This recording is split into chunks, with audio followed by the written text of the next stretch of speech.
Let's kick it old school! Old school essentials.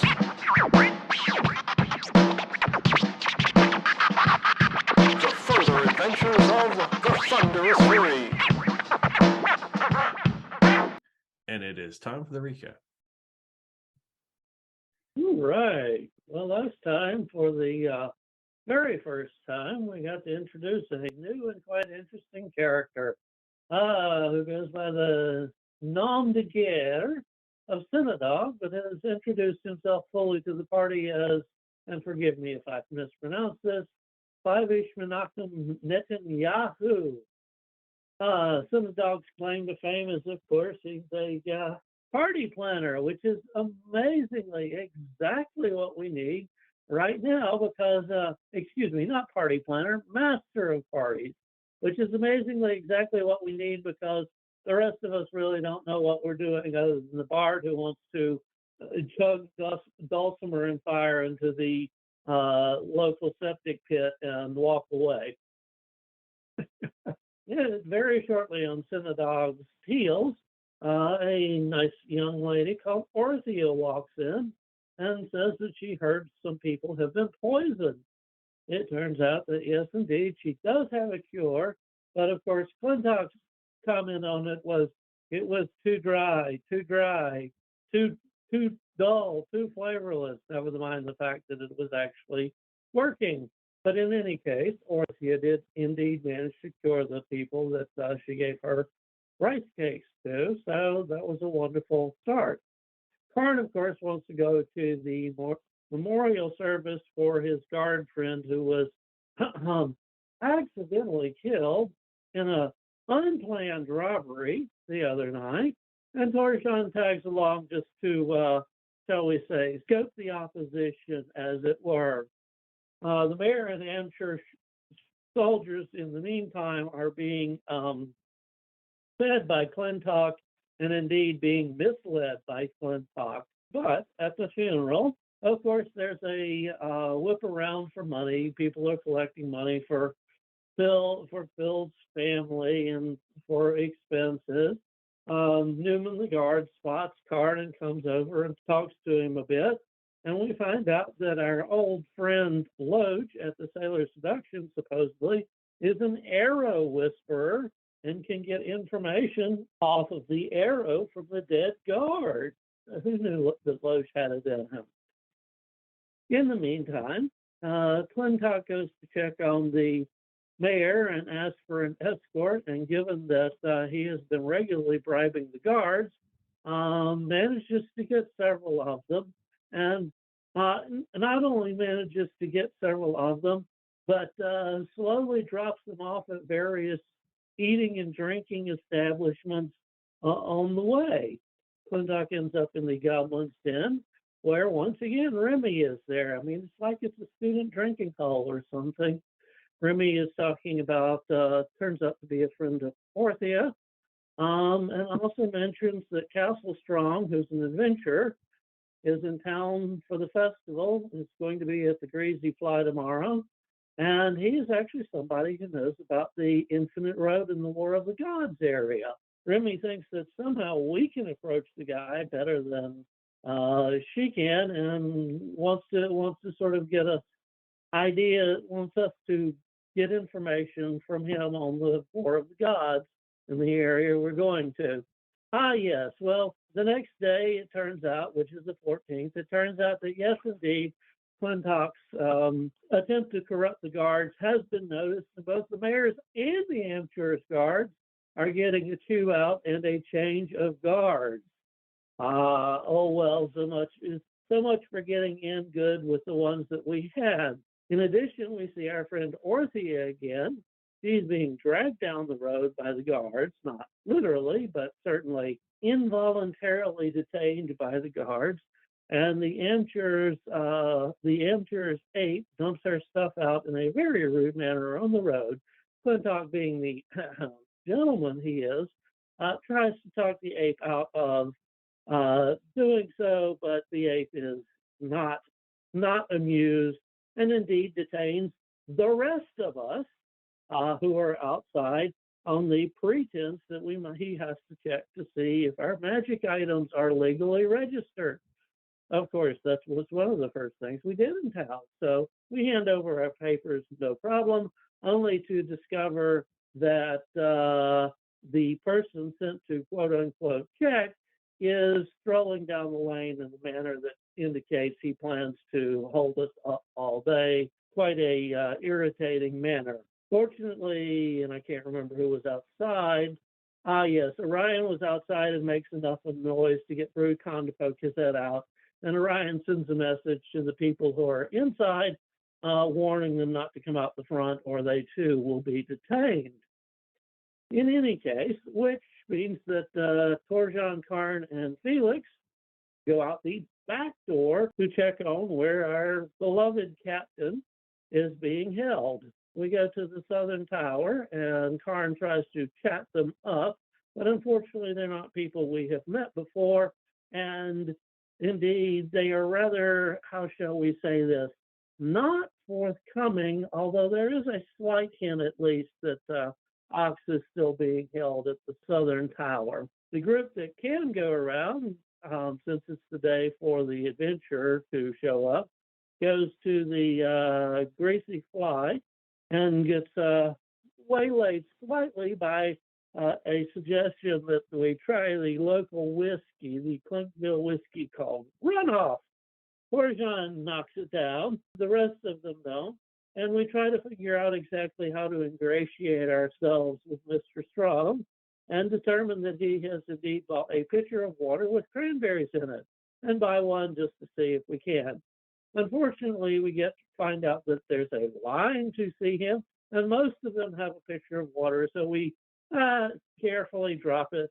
So we carefully drop ours, knowing that it will not be appreciated. When we finally get up to see him, he at first laughs at our suggestion that we would go see the area the War of the Gods hung out at.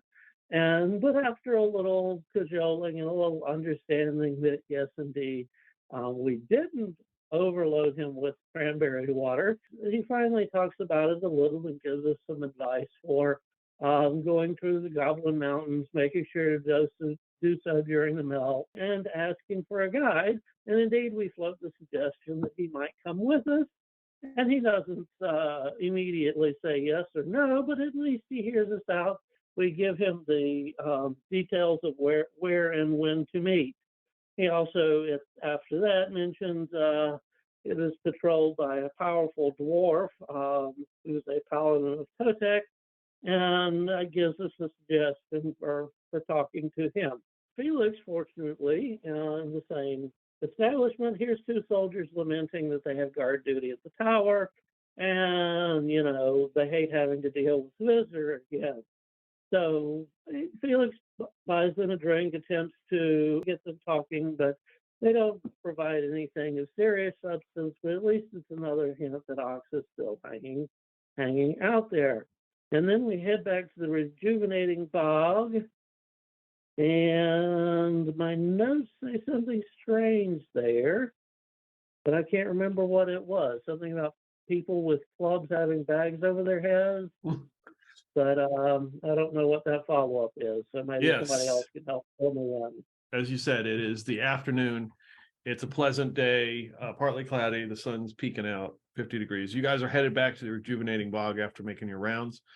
It is Karn on his horse with Marsh Destiny, Torjan, and Felix. Is your hunting dog with you? Most likely.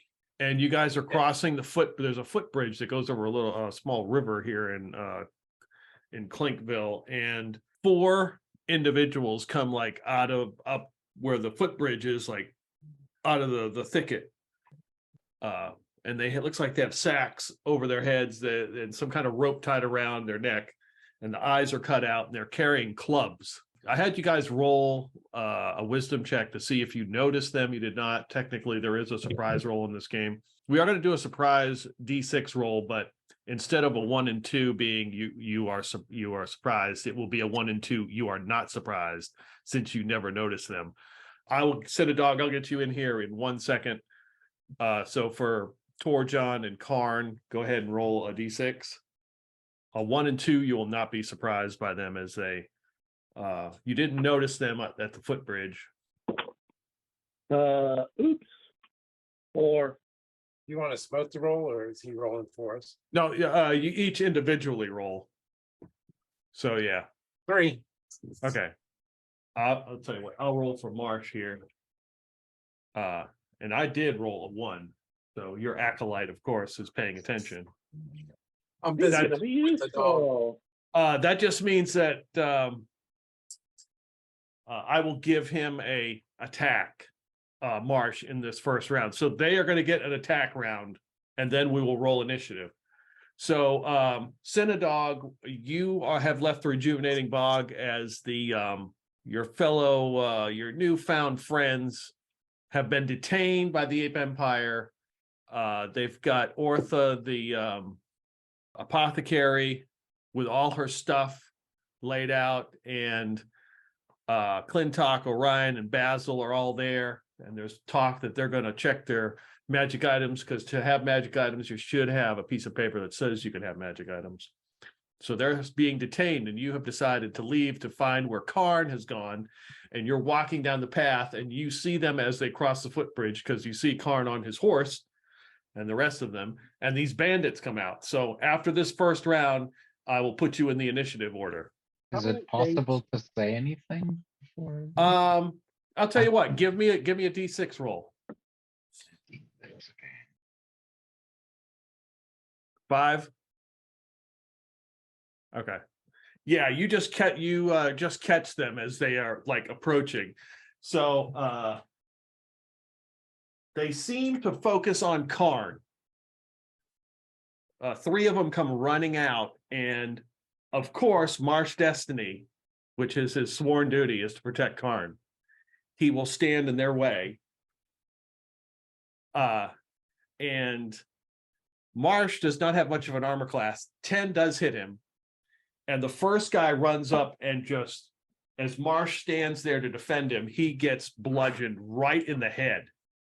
The second guy runs up and as Marsh is like collapsing to the ground, that guy smacks him too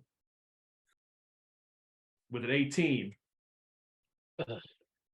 The next one runs up to Karn as Marsh is out of the way, and I rolled a 12. And he tries to hit you, and I'm not going to say he hits the horse, because I wouldn't do that to your horse. But he swings and misses. And the fourth guy comes up,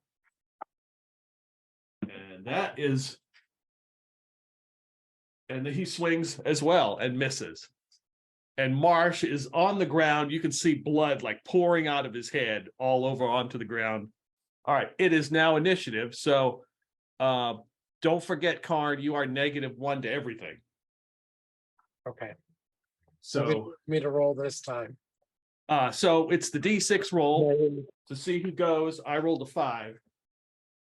hold on, let me check my character. He's a -1. The only way we can win initiative is with a 6 with my character. Yeah. Karn, do you at least have a I plus have- to cancel I have a with the +1. I have a +1 from Dex. So it's a straight up roll. I don't know what Sinn-A-Dogg has got, if he's got any pluses. But he While we is wait to find out, I had a question. How many days has it been since Karn was injured? Because I haven't done hit points for his days for his recovery. And he can Okay. give himself 6 points a day plus natural healing. 1, 2. So you've had like 3 days of rest. So he could have done his hand. He gets 6 points a day. Right. So he would be back up to full hit points then. I'm trying to remember what the nature of did your injury give you half your max HP?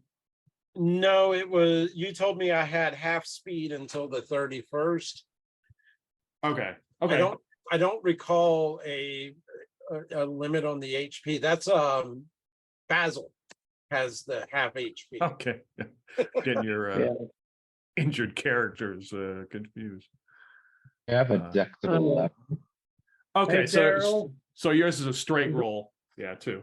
Yeah, Daryl, the way we do initiative is one of us rolls and the GM rolls, and whoever wins gets to go first, and then the next round, the next person, a different person rolls. So does your character have a plus to a dexterity plus at all? No. No. No. Yeah, I'm flat at 11. All right. Well, Karn, Make give it it happen. a shot. Go Cuthbert. Oh, What'd you get? it's not showing. I got a 6. I believe you. You got a 6. Nice. All right. It won't Daryl. show the background. Nice. All right. You're up. So all you guys, Torjon, Sinn-A-Dogg, Karn, and Felix. I will play Felix here for this round. I don't have his character sheet, but I think I can improvise it. Are up first. Okay. Well, Torjon will cast his ever handy sleep spell. He will deliberately aim for the people who are furthest from Karn in the hopes that the people who are already attacking Karn don't turn around and notice and try to wake him up. So that's going to be save versus. It doesn't say it has a save. I think there is a save. I think we Yeah, went through. seems We like- kind of. I don't think Yeah, sleep it's is in- save. Yeah, I think you went through. I think we did because it's a little too powerful otherwise. Yeah, sleep. Yeah, because If sleep it's is OSE, an annoying there's spell no for save. the, You just do 2d8. I think, isn't it? If it's OSC sleep, you just roll 2d8 as long as they're 4+1 hit die or less.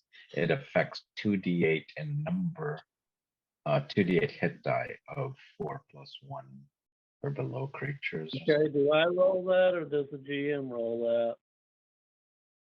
I think the player rolls it, but it's up to you guys. Okay. And if it's one creature that you think is a high hit dice, you can target only one creature.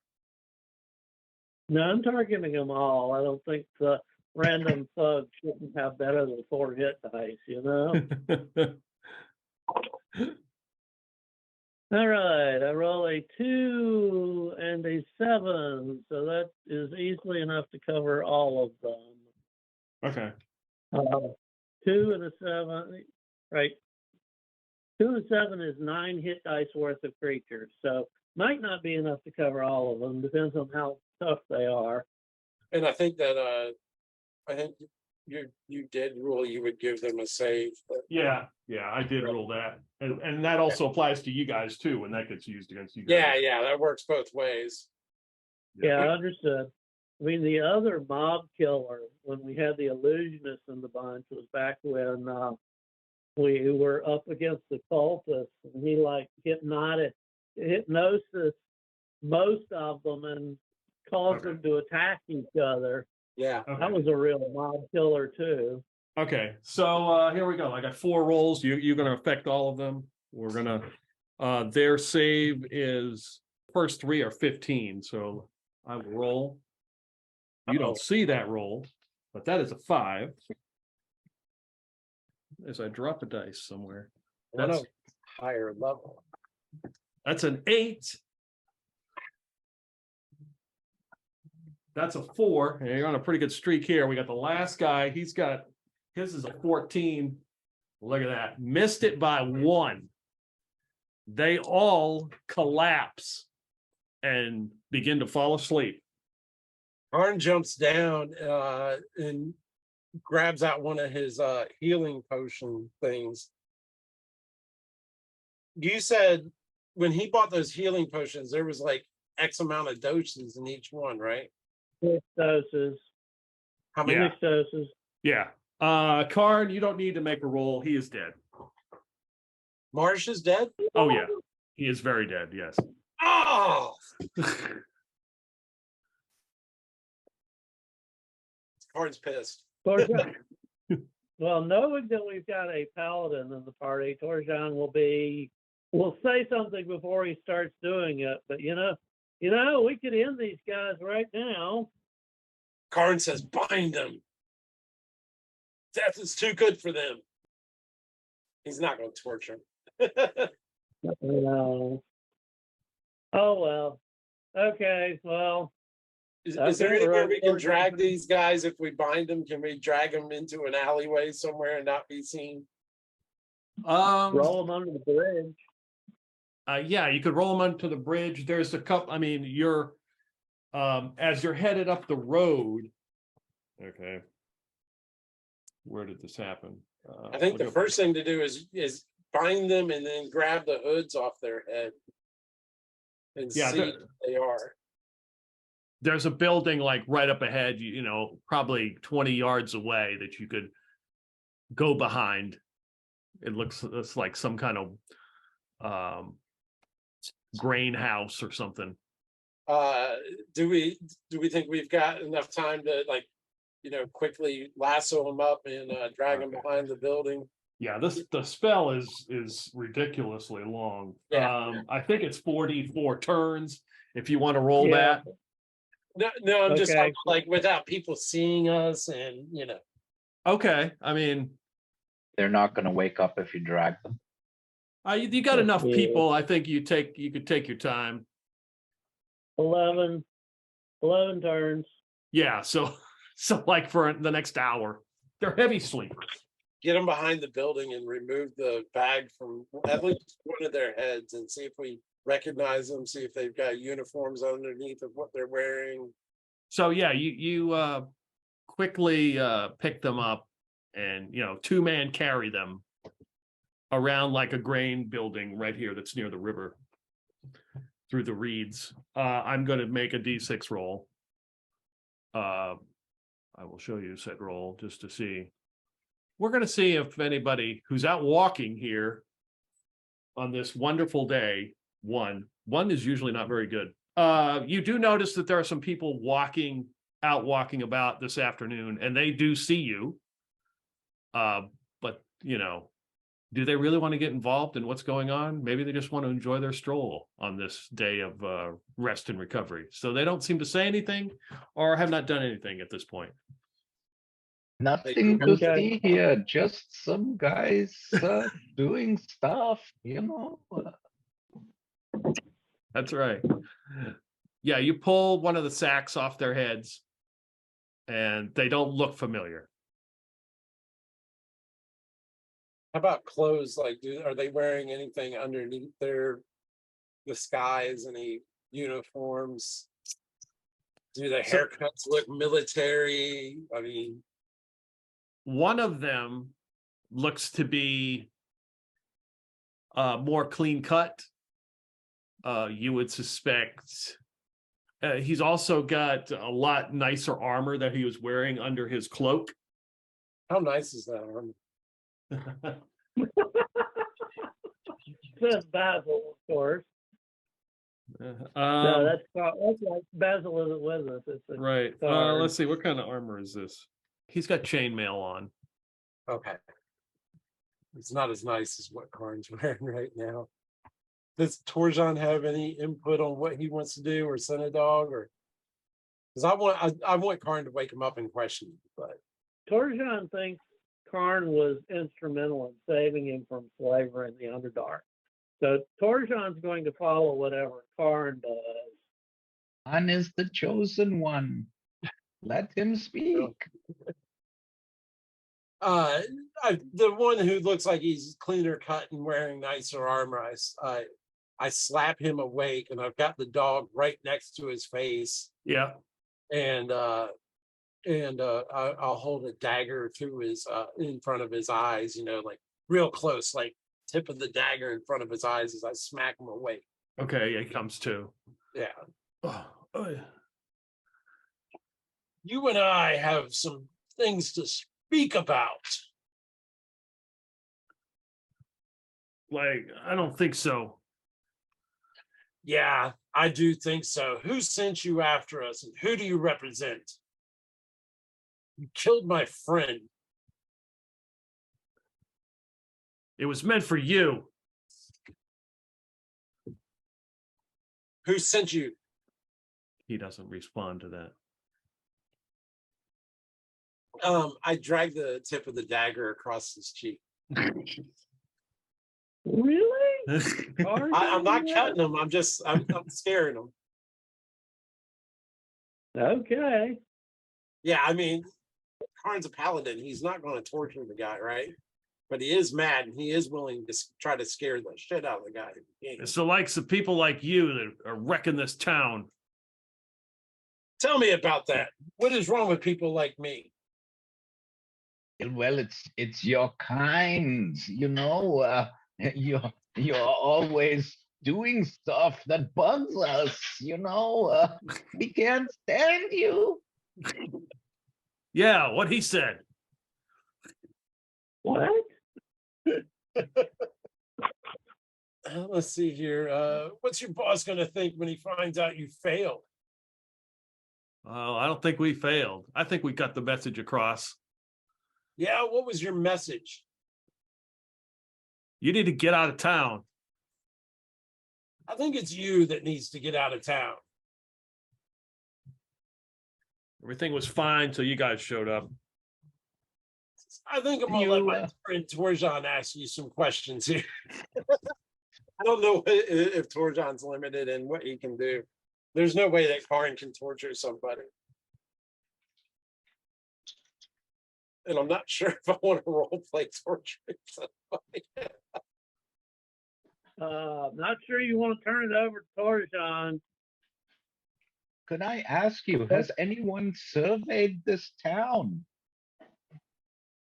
Surveyed? What do you mean? Well, if you're asking us to get out of town and you don't have a survey, then, you know, who can say where the town starts and ends? So I say it ends and starts right here with me. How do you like them apples? Those Okay. apples, huh? That's the reason we're here. You're here because of apples? That's right. After you killed Master Hoyle and started this whole mess. Master Hoyle. Which one was Master Hoyle? You said Master Hayden. Master Hayden. Wasn't that the... That's the dude that that laid one on you, the big ogre giant dude that smacked the shit out of you. Oh. Yeah. I knew I remembered. I could, yeah. Ah, so you're with that crew, are you? Let's just say we know we're aware of them. We're Let's trying to just we're say- sending a message, and then your bunch there, Josiah and his ilk are at the Sailor Seduction, causing problems. Then we got people ended up dead at the prison, and it all started when you showed up. Well, here, We I've have got a another- message for you and your crew. And I suggest that we strip them all down to absolutely nothing but the sacks on their heads and turn them loose in the street. Okay. Okay. Can we do something like tar and feather them? Well, you are near a grain house. I mean, if you want to take them to the river and roll them in the mud and throw grain on them or something. No. What would be in order here is a public stoning. Stone him. We could turn them over to the mayor's guard. Don't think Karn is going for that. Let's put the bags back over their head and turn them over to the mayor's guard. That would be something a paladin would do is to deliver them to justice. Well, to the law. you know, there's a group of them outside the Rejuvenating Bog. Yeah. Actually, I've got a slightly better variation of that plan. Can we get Sinn-A-Dogg to turn them over? Because he is not a known member of our crew.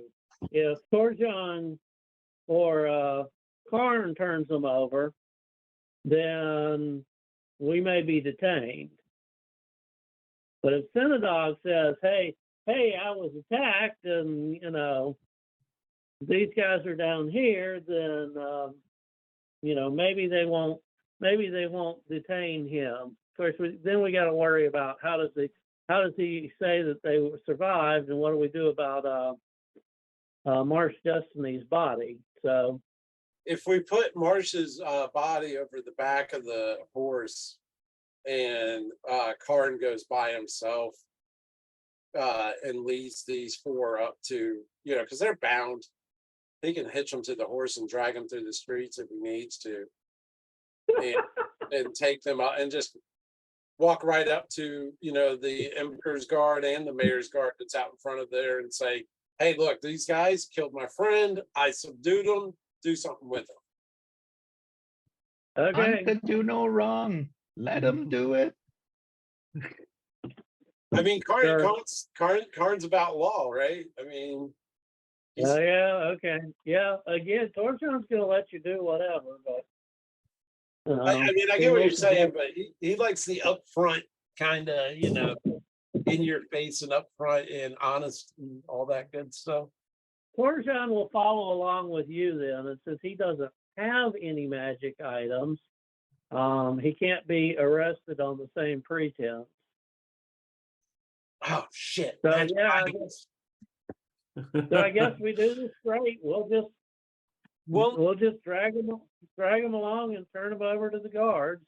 Now, Karn left his magic items at the hotel though, at the Rejuvenating Bog. No, I think you took them because you went out a back entrance. Remember? Oh, went out the back. Shit. Yeah, I'd we like went to out the back. remind everybody that lack of possession of items is only 1/10 of the law. That's a good point. What if he gives all his magic items to Torjon and says, why don't you go ahead and go in the back door? Okay, You can I'll do sneak back that. for him. Or I'll Sinn-A-Dogg. do that. Yeah. Sinn-A-Dogg can do that. Either one. Yeah. Yeah, so the tongue of Cuthbert and his spider hat and the figurine of the woman, and just in case he's gonna put the healing potions in there too, all but one. And yeah, I guess that's what he'll do. Figurine, female figurine, and what else?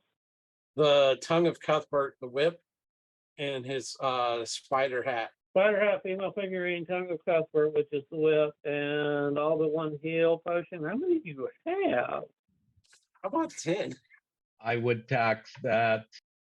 Oh, I gave one to Orion to replace the one that Orion used on him. Oh, okay. You want that hat? So what's the plan you got? Well, first of all, are you shaking these guys down? Yes. Okay. So they've got the three guys who got leather armor. It's not in very good shape. The one guy's, like I said, got chain shirt, like chainmail. They all got clubs, just makeshift clubs. So everybody give me a D100 roll. 81. 66. 9. You guys find 156 gold pieces between the four of them. So that's 52 gold each. Yeah. Also, you find on the big guy, the guy you were talking to, he's got like some kind of amulet that it looks like it has some kind of gem or something on it, but on the back it has an inscription that says for loyal service. That all it says is for loyal service. Yeah. And let me roll. It's their equivalent of the watch. That. So it doesn't have like a coat of arms or anything that we could identify the organization, does it? No, but it's that you would guess that what he was given, that whole pendant amulet thing, is worth like 320 gold. Deal with that later. Okay. Are we aware if Marsh Destiny has a family or anything like that around nearby? As far as you know, no. So you are going to head up to the Rejuvenating Bog and give what, Sinn-A-Dogg the magic items, or Torjon? Both of them. Both of them? Split it up. Okay, so Yes. yeah, so Torjon and Sinn-A-Dogg taking the magic items and the gold that you have found, head into the back entrance of the Rejuvenating Bog is Karn, and Felix is walking behind you with your dog as you kind of lead them in, tied by a rope by the horse, as the four of them are come strolling in. I send the dog with my friends. Okay. Yeah. Okay. I don't want him to get in any trouble either. Just me. Okay. The ape is, so you see the three other Clintock, Orion, and Basil are all just kind of hanging out with Ortha, and they're all just kind of shooting the bull, and they see you walk up. They see Marsh's body just kind of draped over the horse. A couple of soldiers, the Emperor's soldiers, come running over to check. Is like, are you okay? What's happened? These foul fiends here attacked us in the streets wearing these hoods. They killed my friend Marsh, but I subdued them and brought them here to subject them to the justice of the Emperor or to the mayor or whoever. But I demand justice for my friend Marsh. Yes, And what he said. they start. What they said. Yeah, the Emperor's soldiers start looking at him. And the mayor's soldiers come running over, and they go to that big guy. I'm not the big guy, but the guy that you got the amulet off of. And the one guy just looks and like shakes his head and looks at you, Karn. He says, so they attacked you? Yes, they attacked us with clubs. See And these here on the back of the horse? See my friend with his head bashed in? That's what happened. With any witnesses to this? Yeah, I have a couple of friends that are already gone inside. And you have my sworn oath. You know that a paladin would not lie.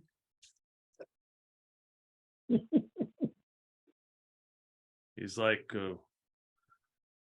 I don't really care for you Cuthbert types, but lying is not something you do.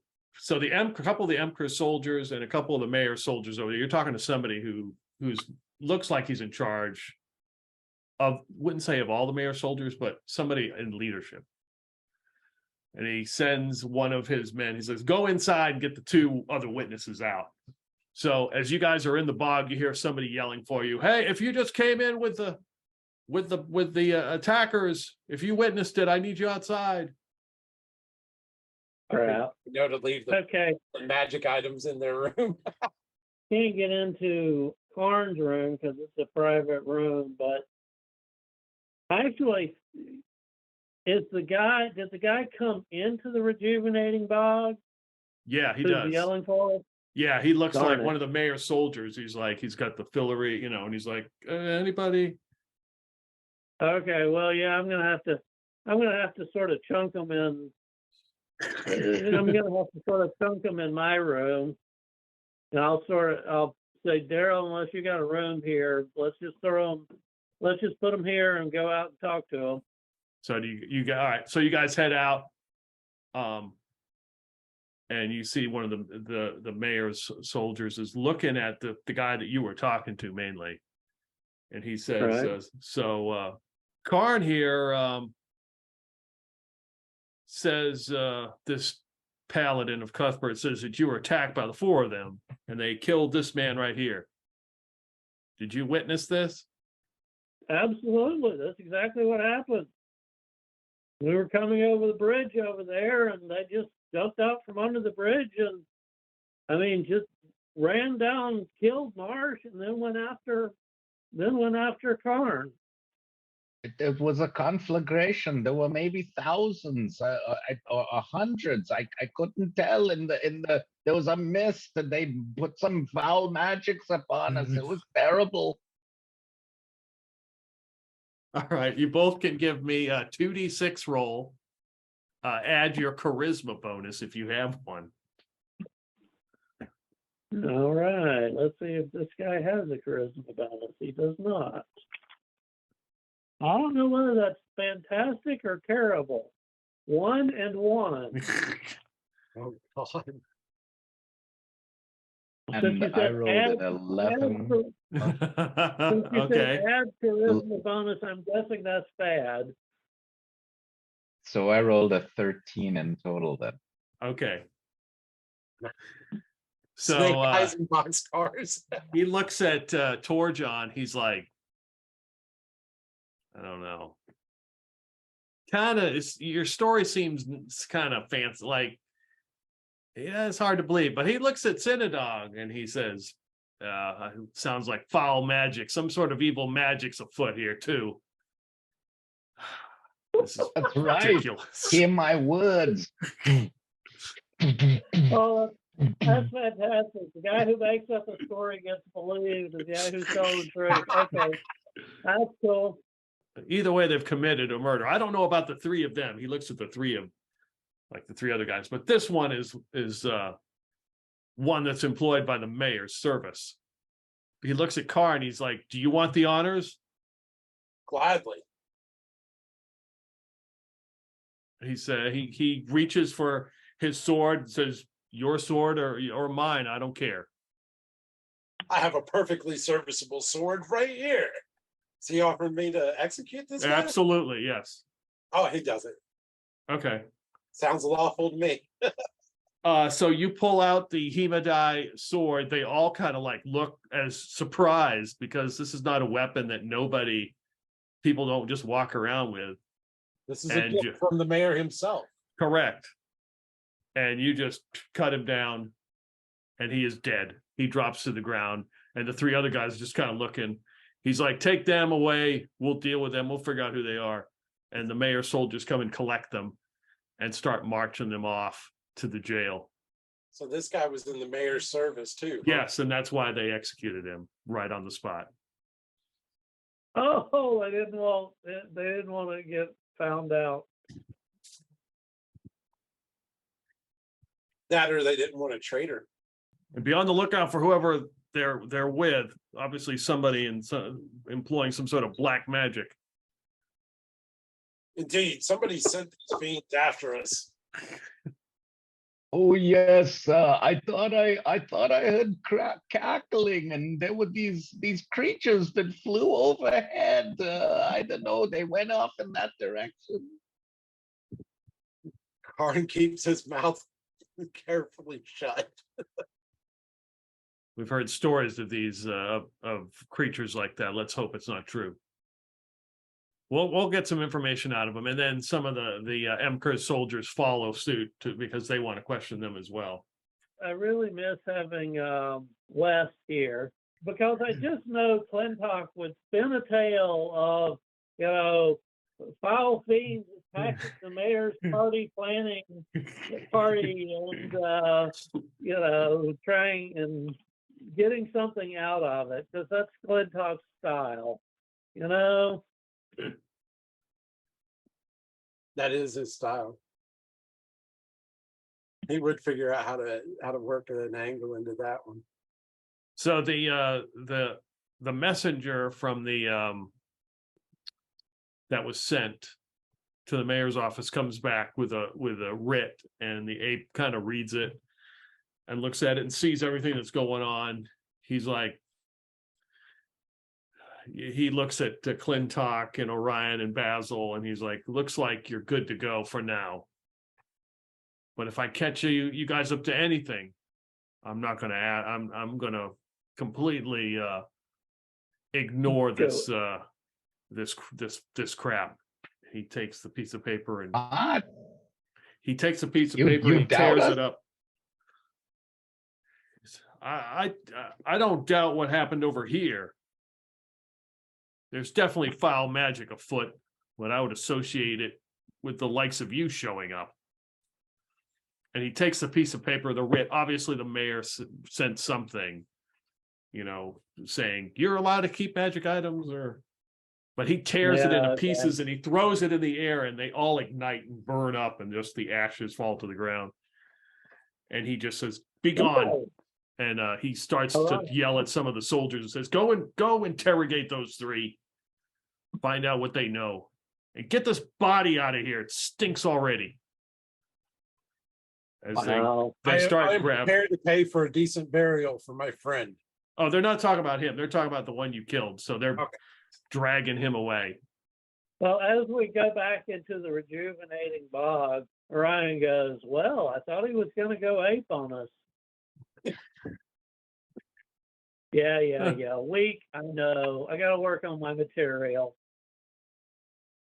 Well, you've got to have the right pitch. I learned my best stuff from the great MC Donald, the Golden Arches. You know him. I've never heard of that. Admittedly, I've been picking up a lot of my lines listening to these guys. I mean, between Clintock and the Bessics brothers, there's some shit going on here. Which was a wonderful joke, my friend. And Karn slaps you on the shoulder. Well, So, what's our next caper?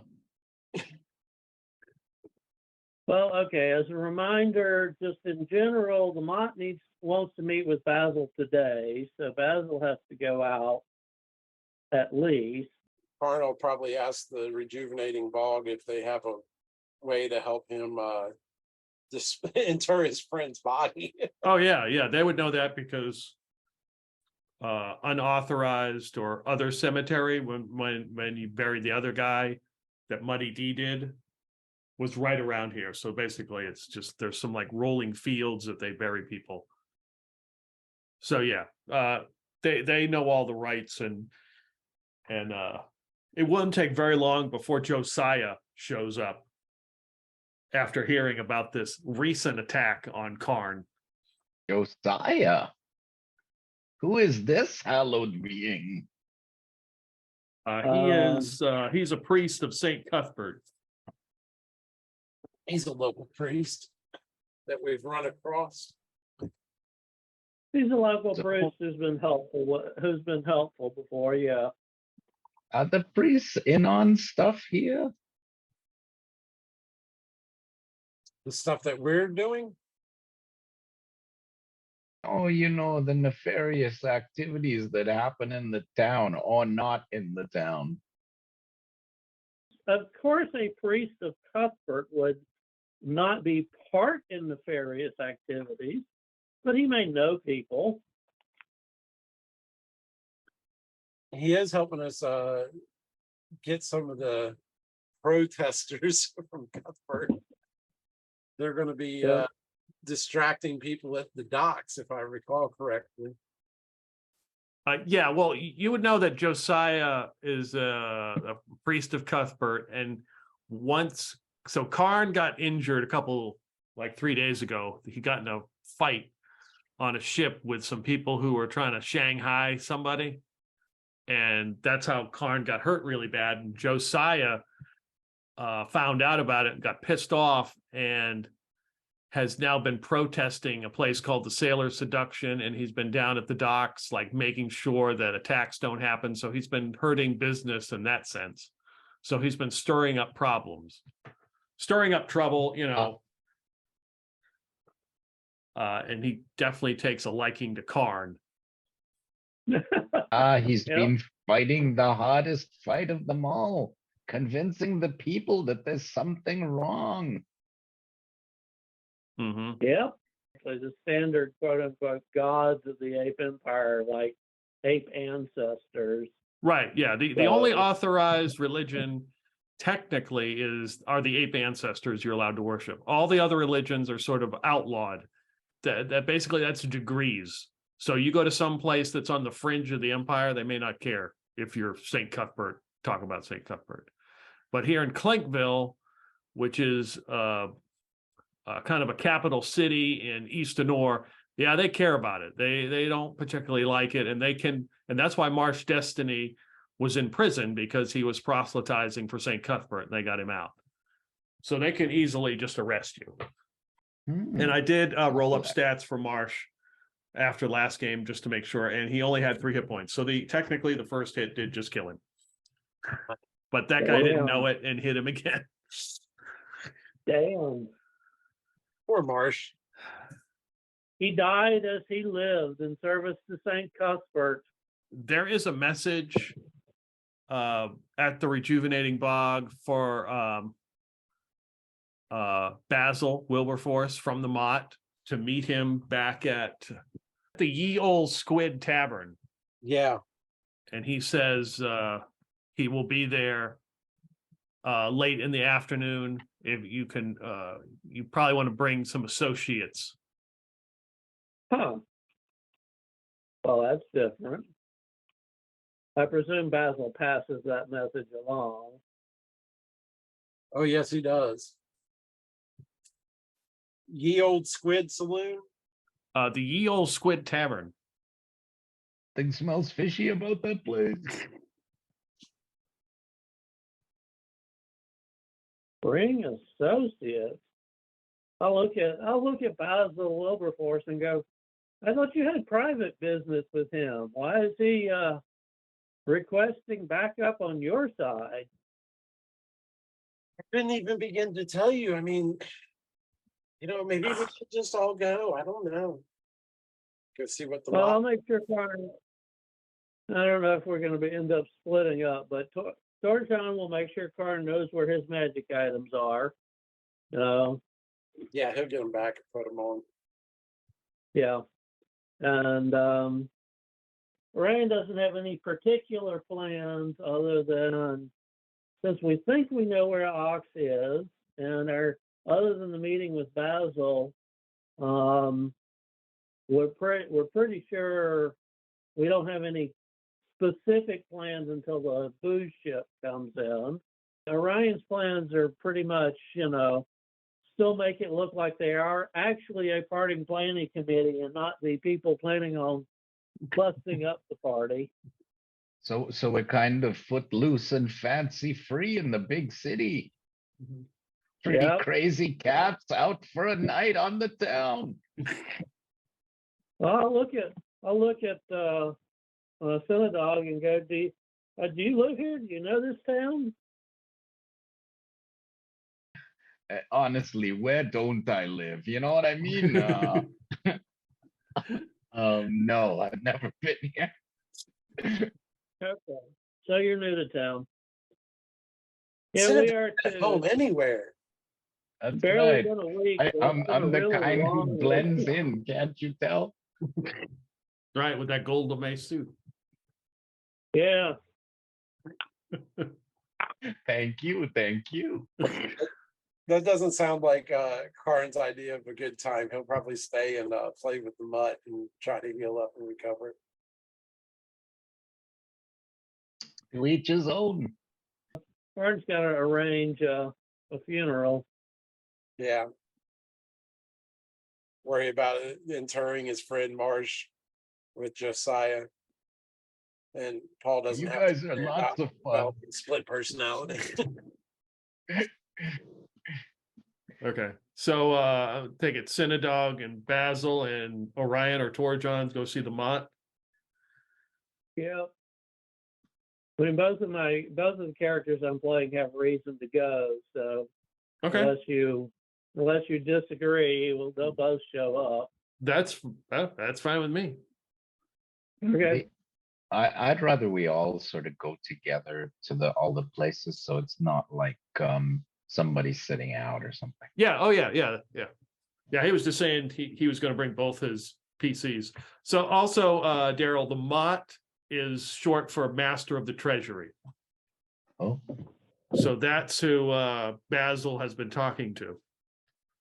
yeah, I'm all down to see the Master of the Treasury. In fact, you notice something strange when you get your items back. Yeah, you can't be sure, but are these replicas of your items? No, sorry, I was just joking. There's a real. Hey, I was just gonna say, are you sure you want to upset a paladin? Be a bit of a pain not having our primary meat shield and healer, but oh well. Hopefully the mite doesn't need too much. Yeah, he is a little bit of both, isn't he? He's the only one with any healing spell. All right, so you head Okay. over to the merchant district.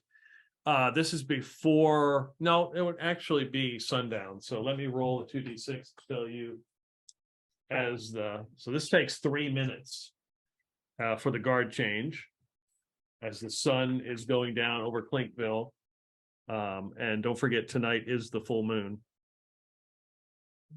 Still pleasant out. There are some people, there's a small buzz about some sort of attack in town. And they're kind of worried this is going to affect the festivities, which are supposed to kick off tomorrow around the same time. You reach the Ye Old Squid Tavern in the Merchant District. There's a faded side next to a dirty window. You open the door, there's a little ding. It's dimly lit. There's a half giant standing behind the bars. He kind of creaks his head down, looks at you as you come in. And you can see him wiping out the glasses with like a tattered t-shirt he's wearing. He's wiping them out. And then you see somebody who is in like long hair, wearing like big glasses, peers out of a booth and is ushering. He's like, and Basil would know that the mod is bald, so he is wearing a disguise. Yeah. But he can recognize the Mott's face in spite of the long Yeah, hair. he's like, So he ignores that for a second and walks up to the bar and orders just himself an ale to take over to the table with him. he's like, oh, okay. And he pours you a dark ale. Oh, that's my favorite. Thank you. Then he'll head over to the table. Oh, do they have IPAs here?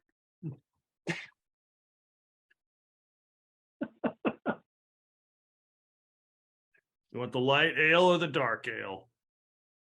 You can see that there's a little bit of like some kind of stain or something. He spits on the glass and scrubs it with his shirt, wipes it on, cleans it off.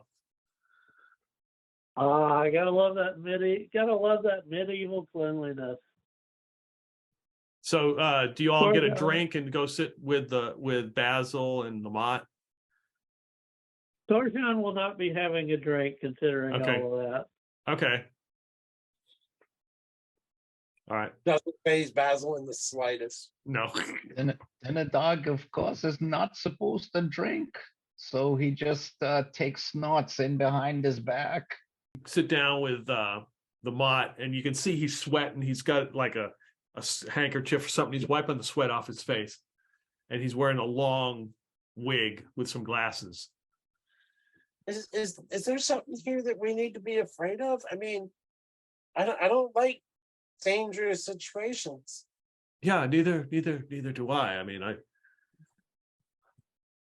he kind of peers out of the booth again to see, make sure, nobody's listening, and the guy's still wiping glasses like, well, I don't know, there's been murders in town, and now I heard of another one today. Some sort of black magic user is running around town inciting violence, I think. I don't know, but Oh, that's the first time I've heard of this. anyway, We'll have to watch out. I take it you're not staying in town. Oh, we'll be here for a couple more days. We've got couple? to be able, yeah, Couple another more day or days, two at least. another All day right. or two. Yeah. Why? What you need? Safe passage. Can I come with you? Oh, you want to come? Why do you with need- us? Why do you need safe passage? Have my reasons. Sure that something could be arranged for a price. Well, of course, none of But this what is, are those? What are those reasons? I mean, you can see the way things are going in town. The mayor has put an extravagant expense on this entire festival, this festival of light and justice and everything. And let's just say sometimes numbers don't add up. Oh, great. Let's see. So not in character, but oh, great. He's he's using it as a time to what's the correct term? Not steal if you're on the inside. It's embezzle. That's the word I'm looking for. He's using it to embezzle. I love it. Torjon won't say that. Torjon's really not that sophisticated enough. And Orion will figure it out. He's not stupid. Yeah, Basil is actually a fairly intelligent thief. He's just very cowardly. And he gets it right away and says, well, it would seem to me only fair that there would be a percentage for the people that managed to get you out of town. I understand that. Yes, I understand that I still am interested in one of these silver coins that you found. Add it to my collection. That would be nice. But yes, a certain percentage. Also, I can provide you with information, especially about this. There's something about this ship, the Lucky Strike. Yeah. Information's good. Information's really good. Well, the ship's name is actually the Parliament's Passage. That's the Lucky Strike. That's the one that we're expecting that's when we're expected to leave on, right?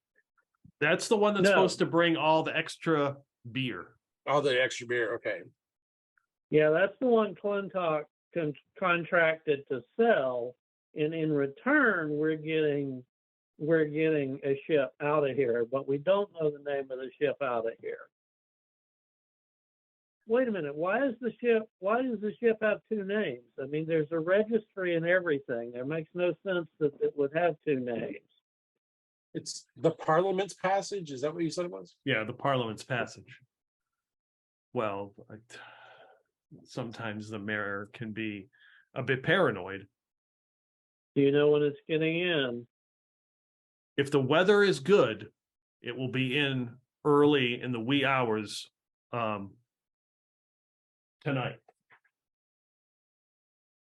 Isn't it illegal to have two names for a boat? Yes, it can be very illegal. Not if you're the law itself. Yeah. Not if you're the one telling it it's legal or not. So it's really called the Parliament's Passage. Is it really bringing in beer? Yes, a substantial amount is supposed to come in. So why are they being cagey about the name? What's the paranoia for? The mayor is very paranoid about this festival. He wants to make sure that it's perfect, and he's afraid that if something were to go completely upside down, that he would easily be voted out. One of the nobles may take advantage of his misfortune and run for office. He's always afraid of that. In fact, I think he suspects some of them. They're always looking for his job. So when it arrives, which name is it going to give at the dock? It'll be the Parliament's Passage. Okay. So everybody will be looking for the Lucky Strike. Correct, yes. Okay. Now I understand. So they won't be able to try to intercept the beer. This is good to know. I mean, but of course we want the beer to make it to the festival, right? Yeah. It's I mean, I don't care as long as I'm out of town. So you want to be out of town before the Parliament's passage arrives? No, I want to be out of town before the numbers get figured out. Oh boy. Can I When do is- it, you guys? When do you Oh, suppose to great. figure that out? When is it? When are these numbers going to stop adding up? Well, I would hope after the festival, but I would like to be long gone before that. I've put in a request for some leave time to New Tanchow City, but it may take a while before it gets approved. The mayor's too preoccupied with the feats of strength and the feats of the style and the whatever things he's got going on. It's becoming really clear why the Mott went to went to Basil. Orion will make it official. We can definitely work with you. But as my friend Basil said, and the information about the Parliament's passage and the Lucky Strike is definitely a good down payment. But as my friend Basil says, we have other ongoing expenses and concerns. So They're business people.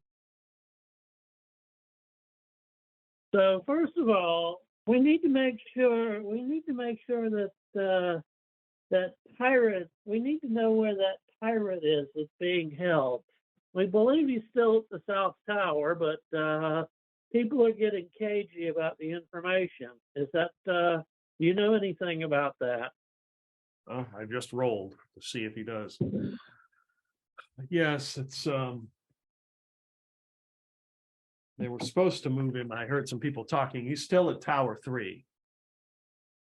But they're waiting on Karn to do the execution. The mayor is recovering from his poisoning, and he's too busy with the planning. So if he's still in the same tower and he's supposed to be able to go where creature tonight, Mhm. he may even be able to escape on his own. The beer ship's supposed to come in tonight. So if the ox can escape, we just need to be able to distract the guards and get on our own ship and take Yep. this guy with us. And the thunderous fury is always growing. Why, we just added my new friend here, Sinn-A-Dogg. He's a great guy, and that's more people that we have to cut in on things. So that percentage could be a good chunk of change, shall we say? That's a nice looking LeMay suit. Where did you get that? I picked that up at an estate sale in Bard's Gate. It was a couple of years back. An estate sale. Was it an official estate sale, or Yeah, it's when the world emperor, he raised taxes too high, and then he had to get rid of some stuff. So this is one part of his personal collection. it wasn't somebody that passed away due to a dagger in the back or anything? Oh no, that was the furry, the big fur coat had a big stain. Couldn't take that. How much do you want for the LeMay suit? What? This is style. This is you gotta have something to wear this. I mean, what are you thinking? He kind of looks at you and he's like, I mean, I've had this for years. It's been in the family. It's been passed down through. I mean, he's like, I understand. It's in the family. It's an estate sale.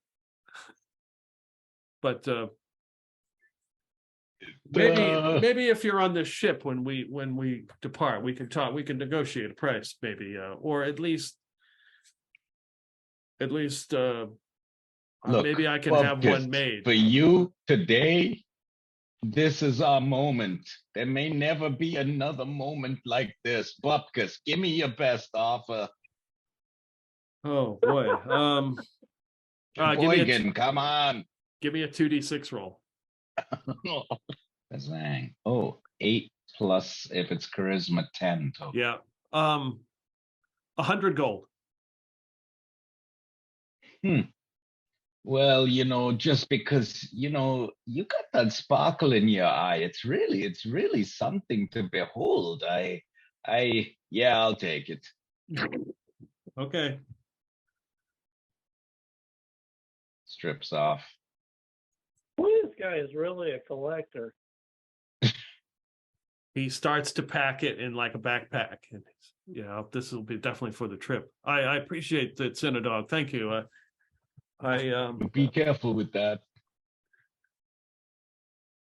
Okay. You wear that in the club, you know something's gonna happen. That's all I'm saying, okay? Well, I'm certainly looking to start a whole new life. Bang All right. zoom to the moon, Alice. Ryan's going to say, here's what I suggest. Obviously, we got to keep a lot of our stuff on the down low. But maybe you check into the Rejuvenating Bog in disguise, as it were, and on our way out, we'll tap you on the shoulder and let you know it's time to make an exit. I don't know. I don't know if I can be seen down there. I may, especially when there's guards and soldiers everywhere. I need to at least be showing up, staying near in the manor with the mayor, and maybe there's some other way you can let me know. You'll be in disguise, and you can go in the back door with my with my friends. You hear a voice coming from behind you at the bar, and he says, "That disguise is terrible." And he goes back to cleaning glasses. Well, tell you what. Why don't you come down to the Rejuvenating Bog and meet our friend the Dracone, and let's just say he has a way of getting messages to people. I figure, if I'm right, the Dracone needs to meet somebody before he can do his telepathy Right. thing. Okay. Right? Okay. So yeah, well, come down and meet the Dracone, and it'll all become much clearer then. He after he has paid Sinn-A-Dogg the exorbitant amount for this lame suit, and he packs in his backpack. You can see him sweat. He's wiping the sweat off his face, puts his glasses back on, and he follows you guys out. And the giant guy, half giant's in there wiping these glasses off, and he looks and exorbitant, this wise guy. The Mott stops because for a second, and the half giant puts his arm out, and he's like, "Hold on." He's like, "You had an ale." He's like, "Yeah, right." And he reaches into his pack. You see him drop like 3 platinum pieces to the half giant. He's like, "That'll do." And he's Wow. he's like, "Okay." He goes back to wiping the glasses and leaves with you guys in the cover of darkness back to the Rejuvenating Bog. This guy's in the habit of roll. overpaying for stuff, isn't he? Well, you could also infer that that was also a be quiet payment. Yeah. It's the evening of the 14th. There's supposed to be a full moon tonight. The Mott, with his newly purchased lame suit that he is not wearing, but he is in disguise as he heads to the Rejuvenating Bog with you all, because he is asking for a way out of town because he figures you're leaving as well. and he has given some information about the ship that is supposed to bring the majority of the alcohol to the festival, and it's under a different name that you were told otherwise. As you enter the Rejuvenating Bog, no one seems to be the wiser as you enter with the Mott. Both soldiers, the Emperor's soldiers and the mayor's soldiers, are outside. There's a contingent of each on each side making their little camps as they have not left. And you enter the Rejuvenating Bog with the Mott. Well, first things first, let's introduce him to the Dracone so that we can get the telepathy relay set up.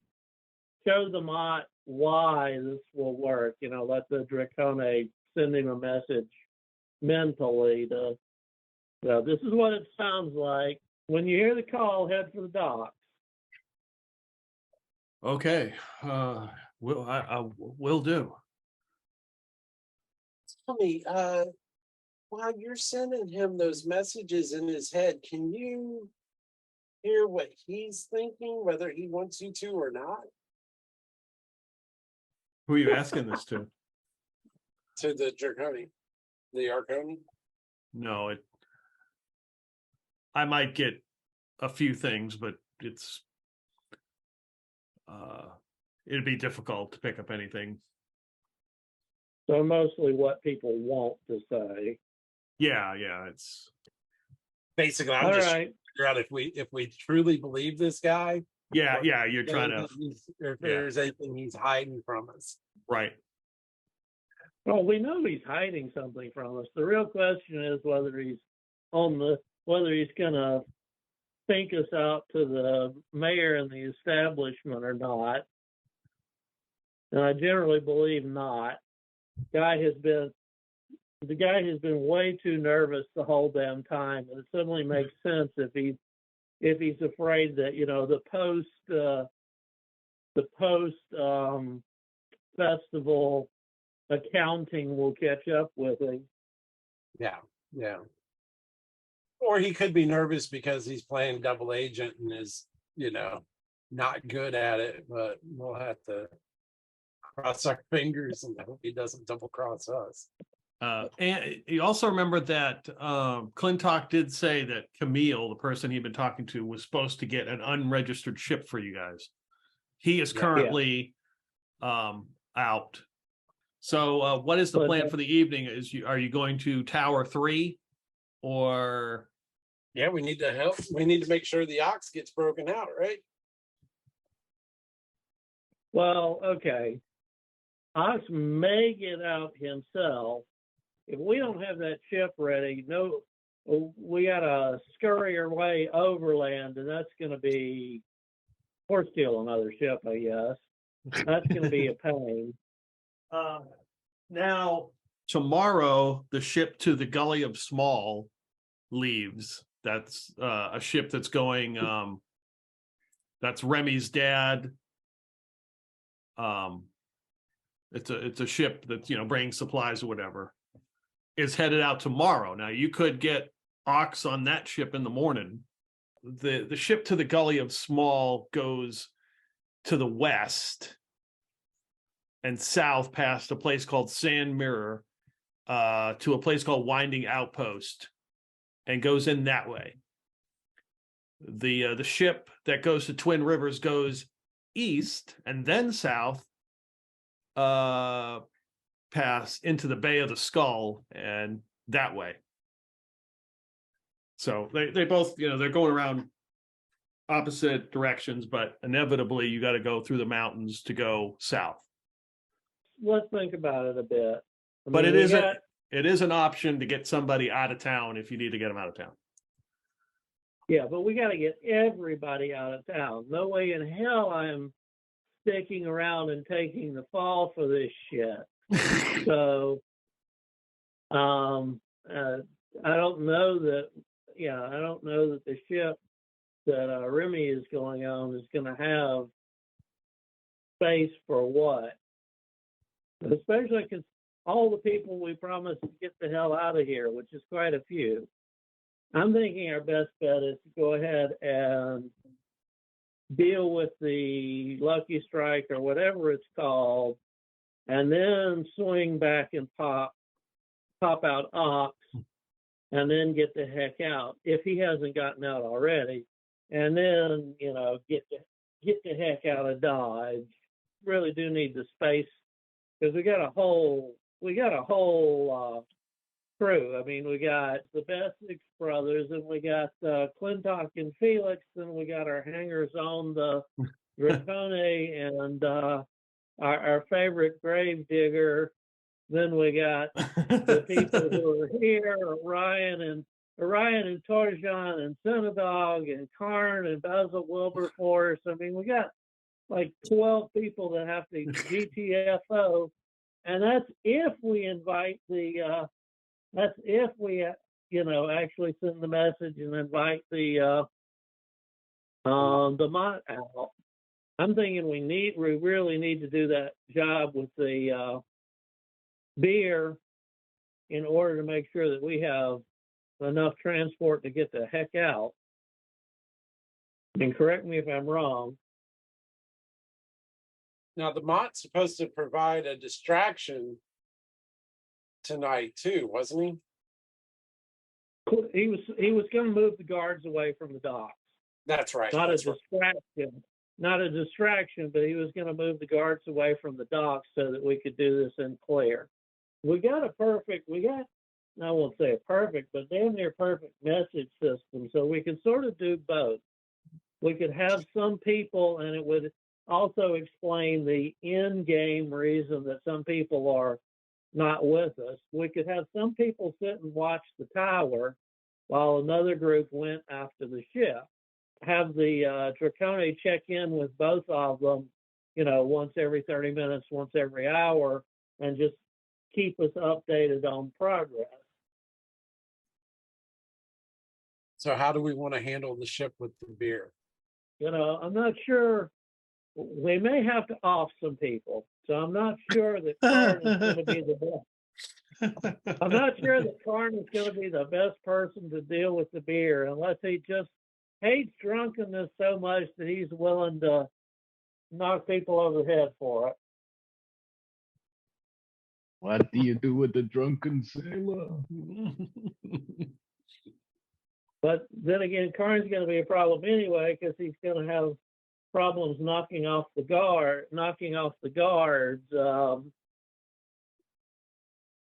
at the tower. So I don't know how that's going to work. Sorry, Paul, your character's a problem, except when we're in combat, and then he's a great benefit. So, oh yeah, I know. That's the joys of having a paladin around, right? So I figure we could probably get him to knock people out. Does Old School have non-lethal combat? Yeah, you can knock people out. Okay. If we can do it that way, then Karn could join either group. But the guards are probably going to be the most likely people we just have to flat out kill. But which is going to be the toughest one physically? Where are you going to want somebody like Karn?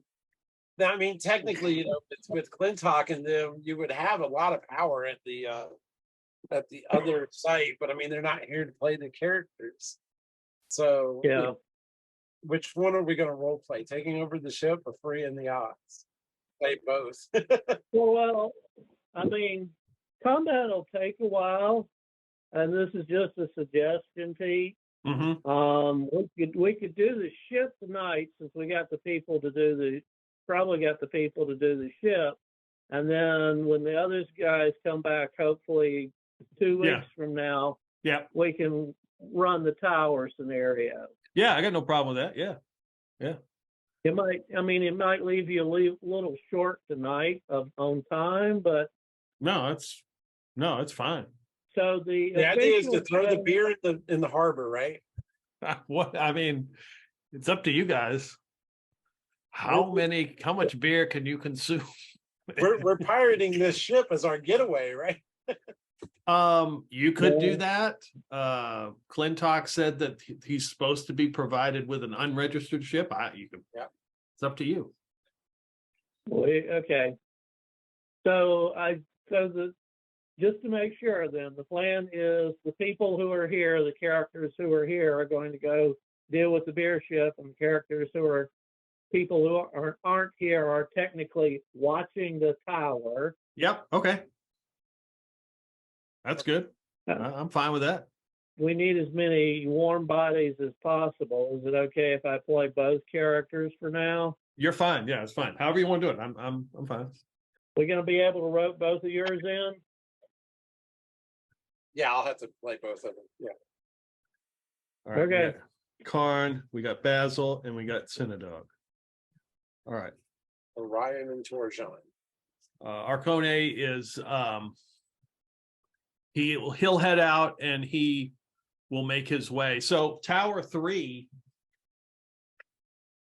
is, you can see the docks. You can see Tower 3 from the docks. It's like at the very end. Oh, nice. So he can walk back and forth. Of course, he'll probably need to be accompanied by probably Clintock or someone else, I will say, of the other group who's part of the party planning committee, because if they find him out walking by himself and he is on furlough from the prison, they might try to ask why he's out. Right. His handler has to be there. So the other group heads out late. So it will turn the 15th as the full moon is out, and we will go to the scenario of the ship. So he said the early hours of the 15th. Russell, give me a D12 roll as we will find out what today's weather shall bring. Oh boy. I'm hoping for lots of fog. Whatever a 4 is. Okay, well, not fog, but not too bad. The good thing is, if you had rolled really bad weather, the ship might have been delayed. Some clouds are moving in, and you're getting a little bit of misty rain that begins as you head out like 1 a.m. to head to the docks. You encounter a few of the mayor's soldiers who are on patrol with their fillery, as you know what they look like. But as you come down the docks, there seems to be soldiers down here, and as you're walking, they are wearing plate armor with carrying spears. These would be the Accursed soldiers. They are down at the docks, kind of looking around. But as you pass them, as you're walking down the docks, you don't see any of the Accursed soldiers. I mean, any of the mayor's soldiers. So the Accursed soldiers are here. That's going to give us some problem. How many are there? 24. We can't fight that many. But they're kind of spread out. They're not in a group. They've got groups along the docks. They're you can see that they are in a state of alertness. These aren't just casual, I got sent on guard duty. They're you would guess, probably with everything that has gone on in Clinkville recently, that they are in a heightened state of readiness. They are in groups of 4. But as soon as you engage with one group, the other groups can come running. Yes, if you were to fight them, yes, they probably would come help.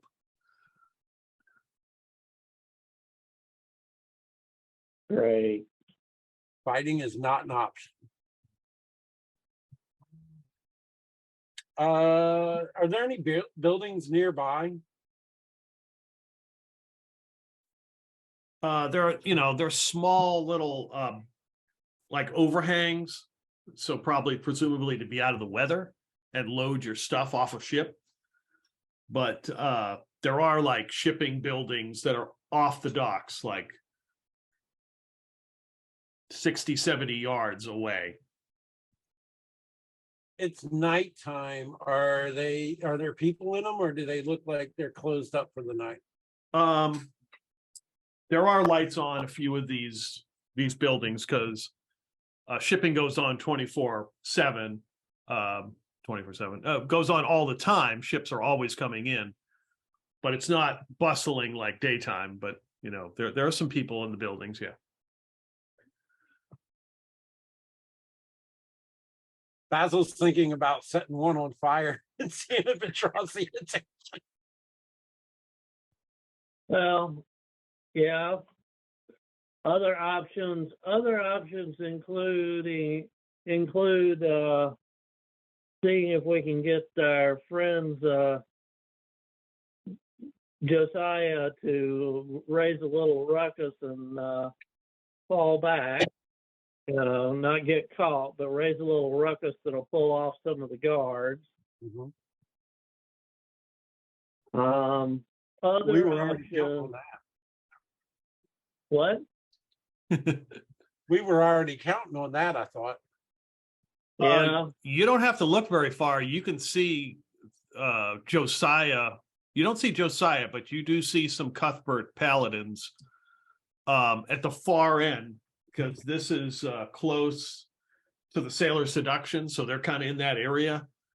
There's like 6 or 8 of them, like patrolling.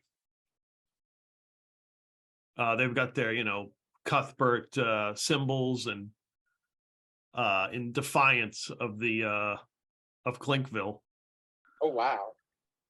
Other options, you know, Bard can try to charm, but I can only charm 6 hit dice of characters. So a group of 4, if they got any levels on them at all, I'm only going to get partial, and the rest would probably bash my head in for, you know, charming here. What about our friend Sinn-A-Dogg? I mean, maybe he could do something to distract it. Yeah, Sinn-A-Dogg, what you got? What you got in the distraction or other options? Well, the ladies always call me very distracting, so you know, maybe I can pull off something. I could do maybe a cipher, or you know, something. Cipher, you know, like The party planner can throw a party right there. That's right. I've always got a party going on in my pants, so you know, might as well open it up. What spell do you have, Sinn-A-Dogg? I'm assuming that you're an elf, and you do have one spell. I do have sleep. Okay. Yeah, well, unfortunately, Orion used his spell yesterday and did not get the full night's rest necessary to replace it. So Yeah, so if you need sleep, I could do that. But Sleep is one. Is the boat? Do we think the boat's there already, or are we still waiting for it to arrive? Going down the docks and kind of because there's other ships out here, so there's a scattered few workers out here. There's one group taking something off a boat. You do not see the Parliament's passage. So it doesn't look like it's even arrived yet. We'll have to stake it out and wait for it to arrive before we do any kind of actions, won't we? yeah, that's true. And then once it arrives, we've got to figure out what kind of actions we're taking. I mean, maybe once they unload the beer, the guards will go away. They might not unload it tonight. Yeah. Yeah, mostly doesn't make sense to unload at night. We don't want to send Basil swimming around because apparently he's really bad at that. given the last time or two that he was in the water, but what if we waited for it to arrive and somebody tried to swim out to it and I don't know, knock holes in there or something? Everybody, all your characters give me a D6 roll. Okay. 1. That can't be good. 6. Exact opposite. Sinn-A-Dogg, are you on 6. mute? We didn't hear anything. Yeah, I think I'm reading lips good. 6, yeah. So is that Karn or Basil that rolled a 1? Karn rolled a 1. You want me to roll 1 for Basil? Yeah, you can. Yeah, that's fine. Another 1. So Basil and Karn both notice a bird land on one of these like overhangs, and you see a man come out from the overhang, and he reaches up, and you know that they use birds to send messages. So he reaches down, he like, and you can see him looking at the message, and the bird kind of hops around and goes inside, gets on a little perch, and he's got some food. He gives it some food. He looks at it, and he whistles, and you can see like 3 or 4 workers come out of a warehouse, start running over to where he's at. How are the workers dressed? Could Basil blend in with them? I would say, yeah. I would say that Basil looks Slavic enough that he could fit in with one of the workers. He just sort of falls in behind them and jogs on over. Okay. Damn. Okay. So yeah, you come running over, and the guy he looks, and he's like, he kind of looks at you like, what the hell are you doing? It's an older human man with a beard. He's like, wow, whatever, as long as you're here. Okay, well, we got a ship coming in. We got to unload it pronto when it gets here. And he points over to one of the warehouses. It's got to head over there. We got to get it done. I'm on it, boss. He looks down. He's like, thought I had 4, I guess 5. Well, I was supposed to have 4, but 5 will work. That's fine. We'll get it done quicker. Get out of here. Many hands make light work.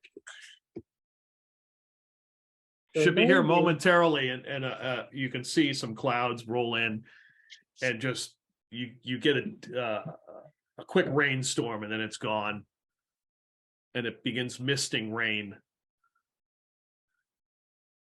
So I'm thinking change of plans here.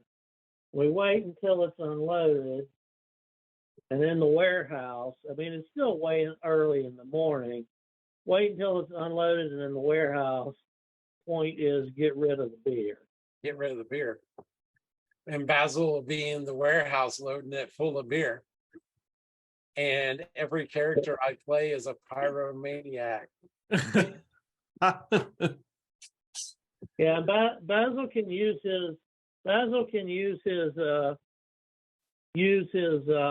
skills to scope the layout of the warehouse. And in the meantime, between me and Sinn-A-Dogg, between charm and sleep, Orion and Sinn-A-Dogg should be able to take out at least one group of soldiers, knock on wood. But we got to know which one. So in the meantime, I'm going to suggest the rest of us sort of walk out and scope the external situation, as in who's patrolling this area, and where can we sort of isolate them. And if anybody comes up and questions us, I'm going to suggest acting slightly drunk, because boy, that sure seems to work around this place. It's real believable, right? But if we gotta take down soldiers, Sinn-A-Dogg, let me try the charm first. That's gonna take a few minutes while I play, and then the ones that aren't charmed, the ones that aren't charmed can be slept. Yeah, well, if you're gonna do some charm playing, I'll do some interpretive dance in front, you know? Yeah, Perfect. not, Great not a performance. not a great plan, but a plan. Buskers. You're busking. How do you think I made enough to make a golem suit? I guess it's hurry up and wait then, because we gotta sort of wait for the ship, wait for it to get unloaded, scope the situation in the meantime. So so the ship arrives, and it is indeed the Parliament's Passage, Basil. The soldiers don't seem to act any differently. They are still on patrol, watching for whatever they've been told. You help them unload a lot. This thing is chock full of alcohol. Barrels, they're rolling out barrels and barrels and barrels. It takes about an hour and a half because it takes so long, and they're trying to be very careful as this guy is just like on you guys. Whoever this dockmaster or whoever this guy is, he's just on you guys all the time. Like, careful with that barrel. Watch out for that. You know, it's like just you can see that whatever this cargo is, he's taking a keen interest in. And you're bringing it up to this small little warehouse and like putting it in the back. It's not in the front of the warehouse. It's like in kind of in the back, out of the way. As you're doing that, you notice the sign on the warehouse says Prowess Shipping, and you realize, I'm pretty sure this is correct. I name could be wrong. That's Remy's father. Oh, That's his company. I hope he's got insurance. man. Okay, so Basil's paying attention to a couple of things. Okay. The size of the crew that's actually on the boat. Size of the crew that is on the boat. That's a good question. You would guess, from what you've seen, there's probably 10 people. Maybe there's more. Maybe there's a couple you didn't catch, but it's at least 10. Okay, yeah, we got, between the guards and the number of people on that boat, we got no chance. We need to do this in the warehouse. Sorry, Remy's father. And then he pays attention to how well lit is the warehouse. Is there anybody watching us that closely while we're inside and dropping the beer off? No, there's nobody inside. This guy who seems to be the dockmaster is like watching. And then occasionally he walks over into the warehouse with his lantern, and he walks in there just checking to make sure that everything's being stacked right. He's back and forth the whole time, just like there's people, the guys on the ship are doing are helping a little bit, you know, to get it off onto the dock, but these guys are taking it into the warehouse, and there seems to be somebody, probably the ship captain, that's kind of watching what they're doing on the ship. But this dockmaster is like back and forth. He's like checking to make sure everything, and he'll go and make sure the barrel is turned a certain way. And then, you know, he's like meticulous about everything. So Basil starts dragging his feet as, you know, the time's going on. I don't know if this guy takes notice and yells at him or not, but Oh yeah, if he any Yeah. kind of slack, yeah, he'll start yelling at you to pick it up. yeah, he drags his feet a little bit, and then at some point, you know, when he thinks they're close to being done, he's just going to have to make a lucky guess there, you know, unless he can see the stack of barrels physically dwindling and being able to judge it. But at some point, he's going to like try to drag his feet as he's leaving the warehouse and wait till he thinks he has a moment, and then try to disappear and hide in the shadows behind barrels inside the warehouse. All right. Give me a roll. Try and hide in shadows. Yep. All right, let's see here. I don't do good at hiding in shadows. What? No, that's not what you're supposed to say. I'm so good at this. Yeah. So, I mean, he's not just trying to hide in the shadows. I mean, he's gonna, try to slip off, Right. and, hide in the barrels and stuff like that. Right. I actually rolled a 20. Nice. So, and my hide in shadows is 25. So, yeah, that's what he's trying to do is get in there and then hide someplace, and wait until they give up on trying to find him. And then when they lock him, he's inside. Okay. I'm going to give him a D6 roll to see if the dock master doesn't not necessarily he doesn't notice that you're hiding. Does he notice that you Or missing. Yeah, he doesn't seem like he's not counting figures. He's just like he doesn't seem to notice. And as the hour and a half ends, he's got the people in front of him, and he's like, we missing somebody? And he starts paying them, and he's like, we're good. Like, well, he's I don't know where that other guy went. I guess he doesn't get paid. And then he starts handing out some extra coin for them because, that was your share. And those guys get off the ship and begin to make their way to the Sailor Seduction and realize there's a bunch of paladins of St. Cuthbert there. And they're kind of irritated about the whole situation. So they come back to the ship, and they're just kind of like hanging out at the docks, chatting because the ship isn't leaving yet. They're just taking a break.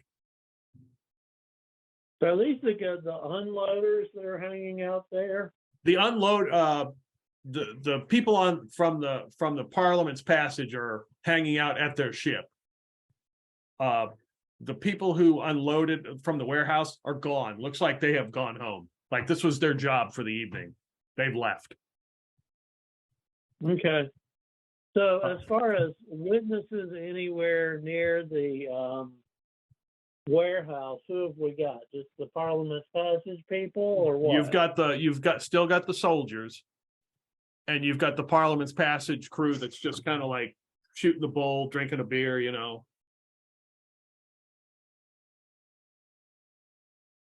Crap, still too many people.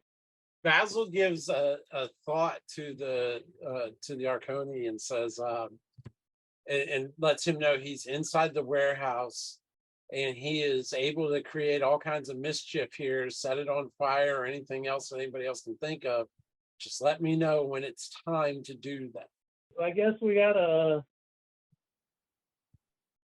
say a prayer to Cuthbert in this case, and hope this works. So wander down to the Cuthbert Paladins. Okay. And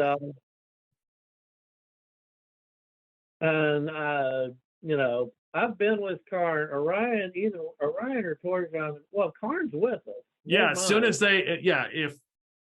if Karn is with you, as soon as they see Karn, there is a certain kind of like they start, standing straight up, and they're like, "It's a Karn Stone. What brings you out this evening?"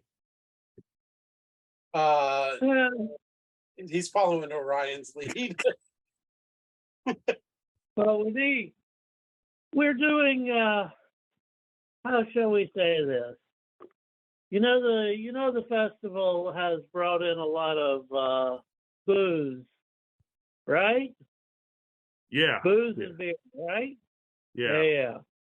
Well, we're trying to make it a little more sober, as in the spirit of Cuthbert. We're trying to make it a little more sober. A dry festival, you saying? Trying to. Yeah. For that reason, we could use. It would help if you guys would make some noise.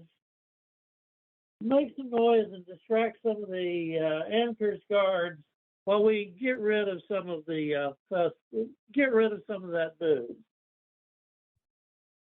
We don't want you to attack the guards, of course. That would be not lawful.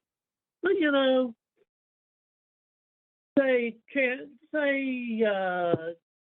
do some loud prayers to Cuthbert, etc. See if you can't get the guards' attention. I showed them how to, raise their arms up in the air and waves them, like they just don't care. And sing hosannas to Cuthbert. Yeah. Sing hosannas to Cuthbert. Yeah. Okay. Doing So this Karn will will spread the Karn word. will do this. Yeah. We can spread the word of Cuthbert like this. This is good proselytization. Hey ho. Yeah. So they're all into this idea. Okay. Because they, hanging out the sailor seduction and doing what they're doing, they really, it's not that great, but they do what they have to. But hey, so they begin to proceed, head down the docks, proselytizing about Cuthbert, fired up because Karn is, spoken to them. At least he's in the group and they've gotten these directions. So they start doing it. And of course, the Emperor's guards come over. And there's not a confrontation, but you can see there's a strong discussion going on. Okay. Time to boogie. Orion figures he can probably, with the sailors probably aren't that high level. Orion doesn't necessarily think that way, but he thinks he can probably distract the sailors. So he'll tell Torjan and Sinn-A-Dogg to go help mess up the warehouse, but wait until Orion is distracting the sailors. So Orion's going to wander up and act slightly drunk and go, you know what, those Cuthbert guys have their music, but I prefer mine. What do you think, guys? And I'll start playing and basically set him up to be charmed. He can charm up to 6 hit dice. They do get a save. Okay. And unfortunately, they save it +2. I have to be honest about this. Let's see. So it will be a 13 for them. Let's roll here. So 6 hit dice worth. Yep. If the 4 of them are better than 6 hit dice, I guess I have fun. So you're doing the sailors that are on the ship. The guys who are hanging out outside the ship that might otherwise notice what we're doing here. Okay, yeah, not the soldiers. No, not the soldiers. Right. The soldiers are hopefully occupied with the Cuthbertites. Okay. All right. So you start playing. And I'm going to support with some, Silver Elvis. Nice. All right. Okay. So you probably saw those rolls. So you start playing, and a couple of guys are like, "Yeah, all right, yeah." And they start getting into it. One, 2 of them they pick up a drink and like, yeah. And then one guy gets up and he's like, "This sucks.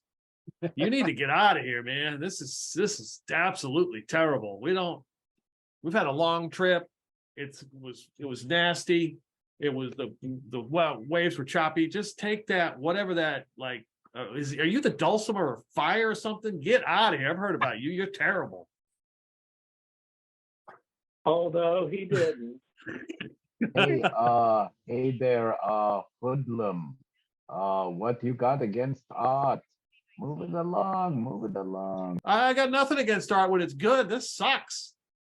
Take it somewhere else. I'll turn to him and go, well, hey, look at that. the Cuthbertites and the anchors are cleared out from in front of the Sailor Seduction, and I'll turn to the couple of guys who are charmed and go, why don't you take your friend to the Sailor Seduction on me and drop a couple of gold pieces on them, since the Cuthbertites aren't guarding it anymore. Yeah, the two of them are like, oh yeah, and they grab that coin. They're like, oh, hell yeah. They're like, come on. And two of them take off and go running towards the Sailor Seduction. We finally get some real beer. And the one guy who's pissed, he's like, what? Screw you. Whatever. Let him go. Damn. He's just going to be in trouble, isn't he? How well can he see the warehouse from where he is? I mean, is it like straight line of sight, or is it around? No, it's kind of corner, at an angle, and there's lights that are on like hooks, lanterns. So there's a few, so you can kind of see. I mean, if somebody's directly in front of the light, in front of the door. Okay. There's always some guy at my shows who thinks he's more of a comedian than me. Just deal. I'm gonna take Sinn-A-Dogg to the side there and up to him, but I'm suggesting he drop the guy with the sleep spell. While I sort of get in his face and occupy him so he doesn't see Sinn-A-Dogg casting. Little Okay. bit cheap, but okay. All right. Let me see here. So yeah, in that case, I'll get back at the guys and go, yeah. Why don't you join your friends, dude? I mean, what you got against the party? And no, I am not that damn dulcimer of fire. He's a hack. You really struck a chord with that one. All right. So sleep is the is it 2D? Wait, so there's two other. You could probably get more than just one person if you want, or if you just want to hit that one guy. How many have we got? Well, said- there are two left, so there's 8 on the ship, and one of the 8 is this dude who basically is irritated at you. Yeah, well then he needs to get both of them if possible. We need to get rid of the witnesses. There's 8 of them. Two of them left, so now there's 8. Yeah. Oh, okay. I misunderstood. I didn't realize we had that many people hanging out. Yeah, there's 10 guys that were on the ship. But are they all above decks and sort of hanging out? Yeah, they're out. There's at least 10. There's above decks drinking, and you hit. So with your charm, you hit 6 of them. Okay, I'll tell you, hit 6 of them. 2 of them passed. 4 of them passed. I rolled really good. Okay.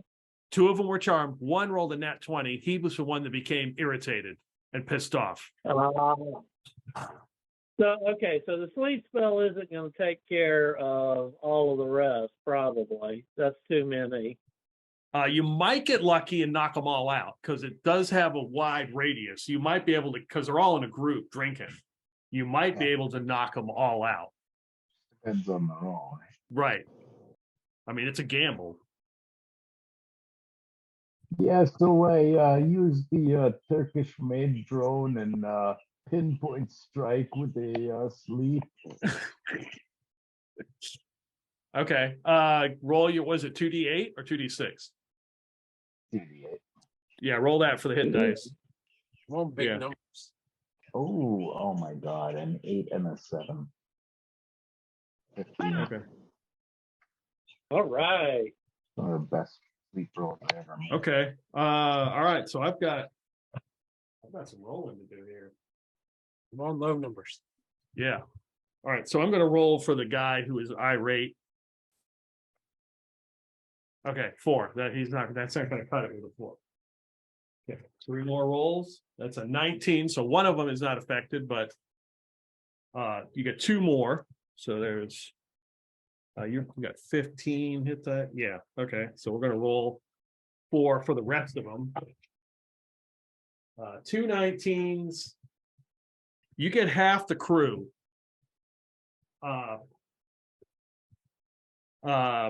Pass out now. 5 out and 3 awake. Oh no, you're right. 4 and 4 because there was the first. Yeah. Yeah, no, the first guy failed. Then Right. you rolled 3 out of, yeah, you had 3 19s. Should I do Hopefully they think they passed out drunk. So I'm going to roll a d6 on a 1 and a 2.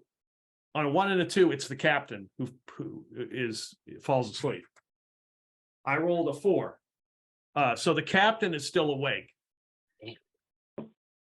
As the rest of his crew now passes out and falls asleep. He's like, what the hell? Fight or flight, folks. He walks up to you, Torjon. Orion. He's like, hey man, what's the meaning of it? What are you trying to do here? I'm not doing anything. These guys must have been tired after the trip. Is this Yeah, guy maybe my bugging you, music was- Torjon? Maybe my music put them to sleep. I'm sorry about that. I'll try to make it. I'll try to make it a little jumpier next time. You know. They probably drank too much. Sometimes they get into the stores on the boat. Yeah, he looks pretty irritated. He's like, yeah, I mean, I don't know what you guys are up to, but go on, move along. Okay. Well, What are you intimating? not 100%, but a lot. Got a lot of them. So I'll nod my head at my crew here, and we'll head out. But I'm heading not directly towards the warehouse door, but so I can go back and circle the building and get to it. Okay. And if we can, if the mental contact works, we'll tell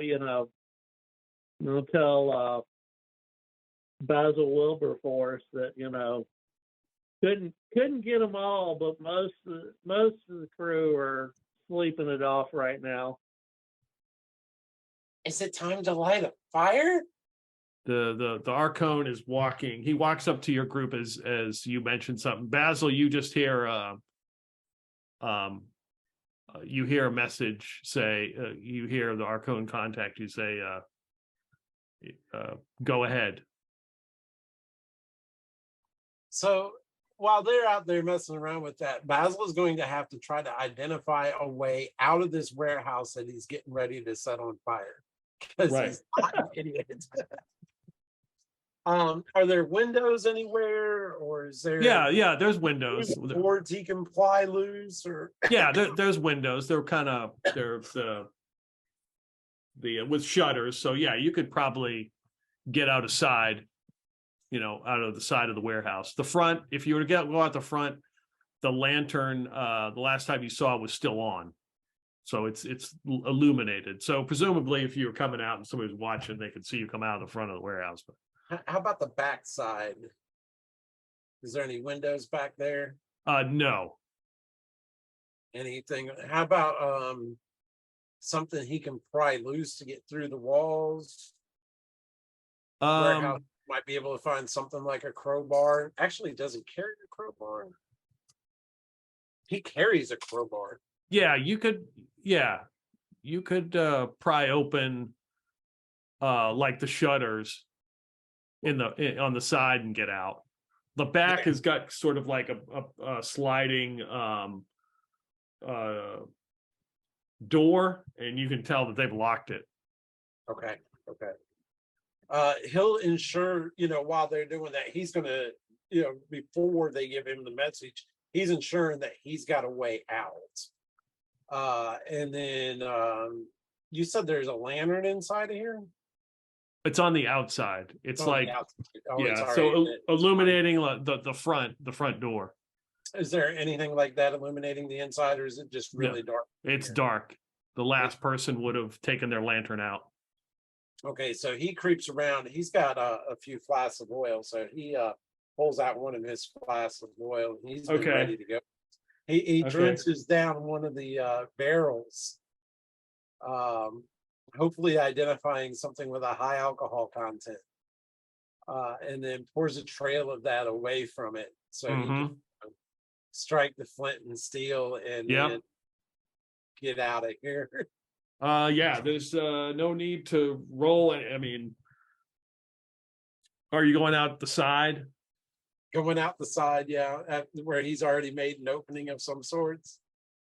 So as far as the warehouses go, it's the second to last warehouse before there's like other buildings that like the Sailor Seduction and other stuff like that. So you could head north, like up the shore, so you towards where those buildings are, or towards you just have to tell me which way you leave. That's what I need to know. And I'm just trying to tell you, like, I think he's going to try to get towards the Sailor's Seduction and maybe try to slip inside okay, before the warehouse is engulfed in flames. okay. He can be seen coming outside and going, "Oh wow, look at that, it's burning up." Okay, so give me move silent or hide in shadows, I would say. I'll try to move silently if I can. Yeah, yeah, If it's a choice for me. yeah, yes, it's a choice for you. Yeah, I got a better percentage with the moving silently. And I don't have anything that helps me with that, do I? No elvish boots yet. 15. Oh, 15. Yeah. That is a pass, I take it. Woo! Yeah, so I'm not even going to roll to see if they accidentally spot you, because the guards are all kind of like dispersed out here. Now, you pop right out and sneak out, and head towards the Sailor Seduction and begin to go in. Yeah. I'm heading inside. So the captain of that ship is like waking, like he goes to wake up the first person and realizes that they wake up. Like he shakes them awake. He does not wake up the guy who was pissed off. You do notice if you watch. He just rather let that guy sleep. But the captain seems kind of irritated, and he's like kind of watching you as you and Sinn-A-Dogg. Where do you guys go? But at least there's a witness with of you being right there. Yeah. I mean, Maybe we we didn't have a can- meetup plan other than head for the tower. So unless Basil tells us he has decided to slip the opposite direction, I mean, we had planned to meet up towards the tower, so head that way.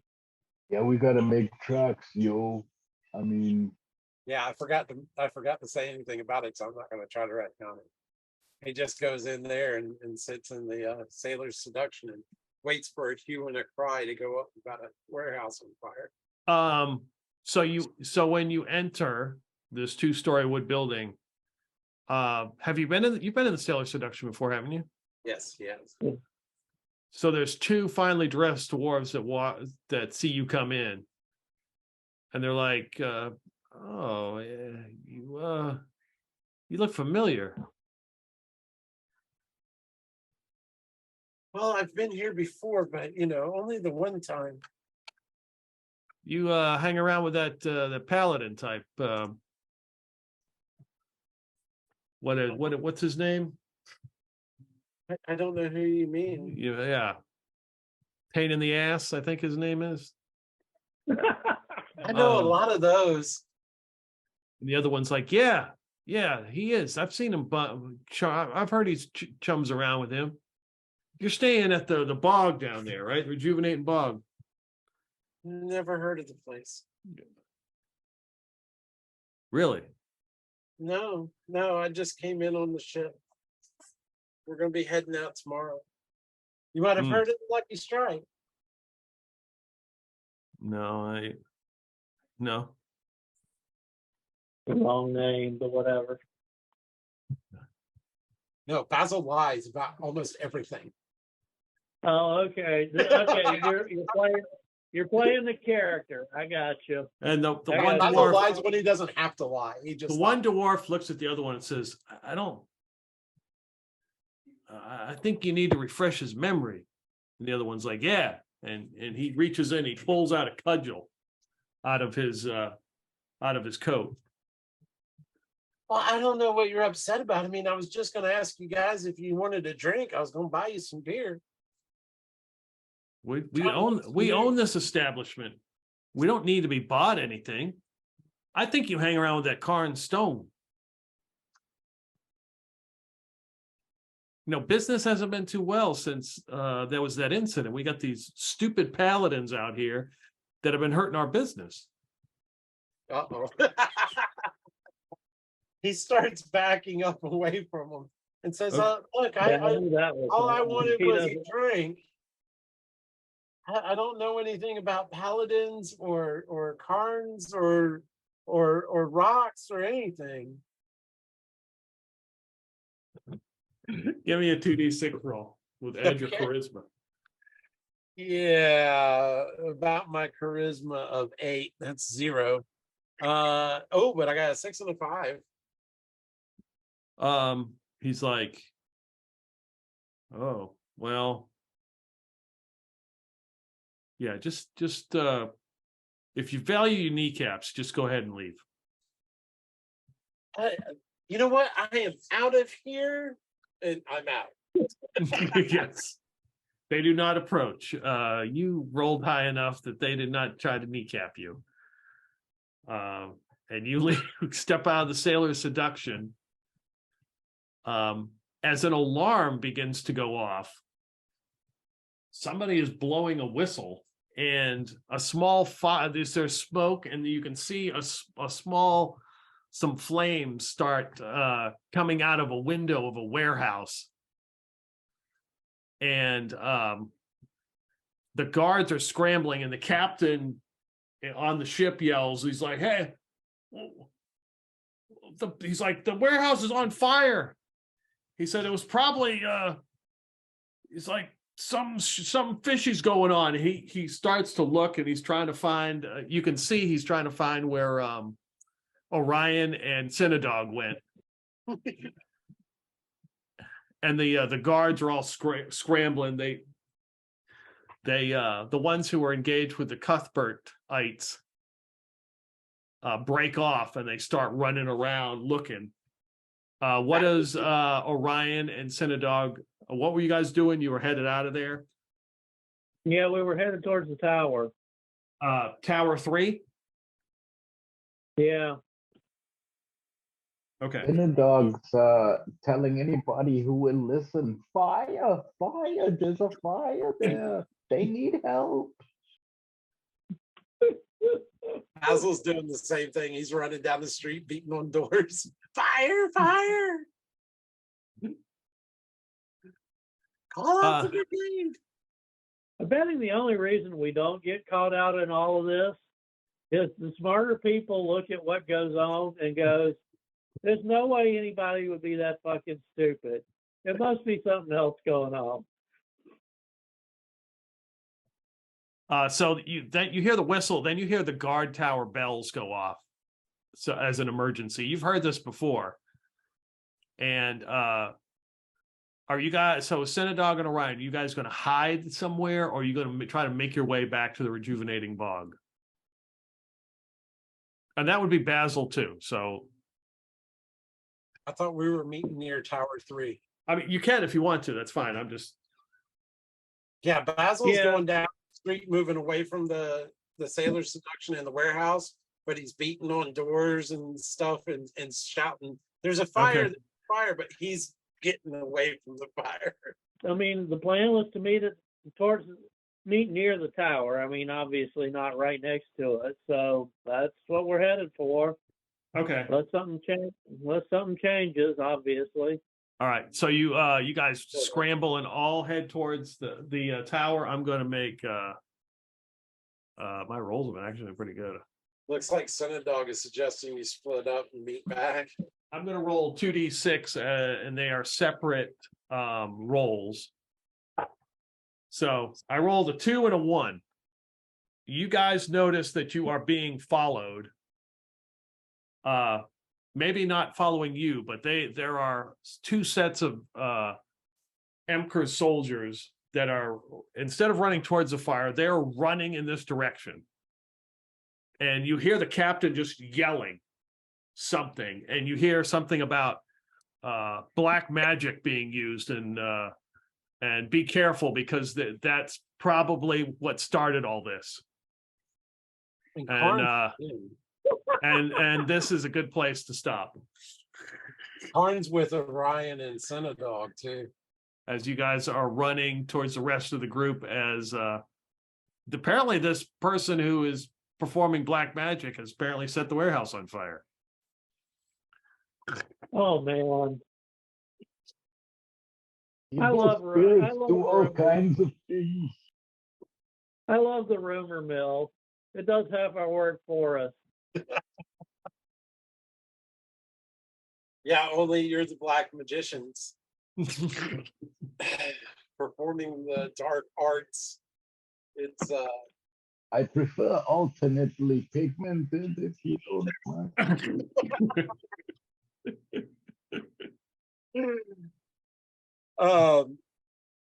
Oh my. What a Yeah. predicament. We knew this was going to go south in some manners. I Yeah. didn't even think about the fact that we were involved with hurting business. Let's just hope he has insurance. The rolls were pretty good. My rolls were pretty good of seeing if anybody noticed anything. And I Yeah. just rolled a 20 on that, and I just made the guy irritated with you. No, it was cool, especially the dulcimer of fire comment. That was like perfect. It really was. Not the damn dulcimer of fire. You know, Basil's never made a successful skill check on a thief skill until tonight, and he had to. Yeah, that was pretty good. There's something to be said for being a 4th level now, I guess. So I'll tell you what, with the amulet that you guys have got, it's 320 gold pieces. I'm going to divide that among the 3 of you. So you each get 100 gold pieces, and whoever holds onto it or whatever, that's fine. But Oh, you mean as far as experience goes? as far as Gotcha. experience points, yeah. So we've set the city on fire. You're burning a warehouse building down.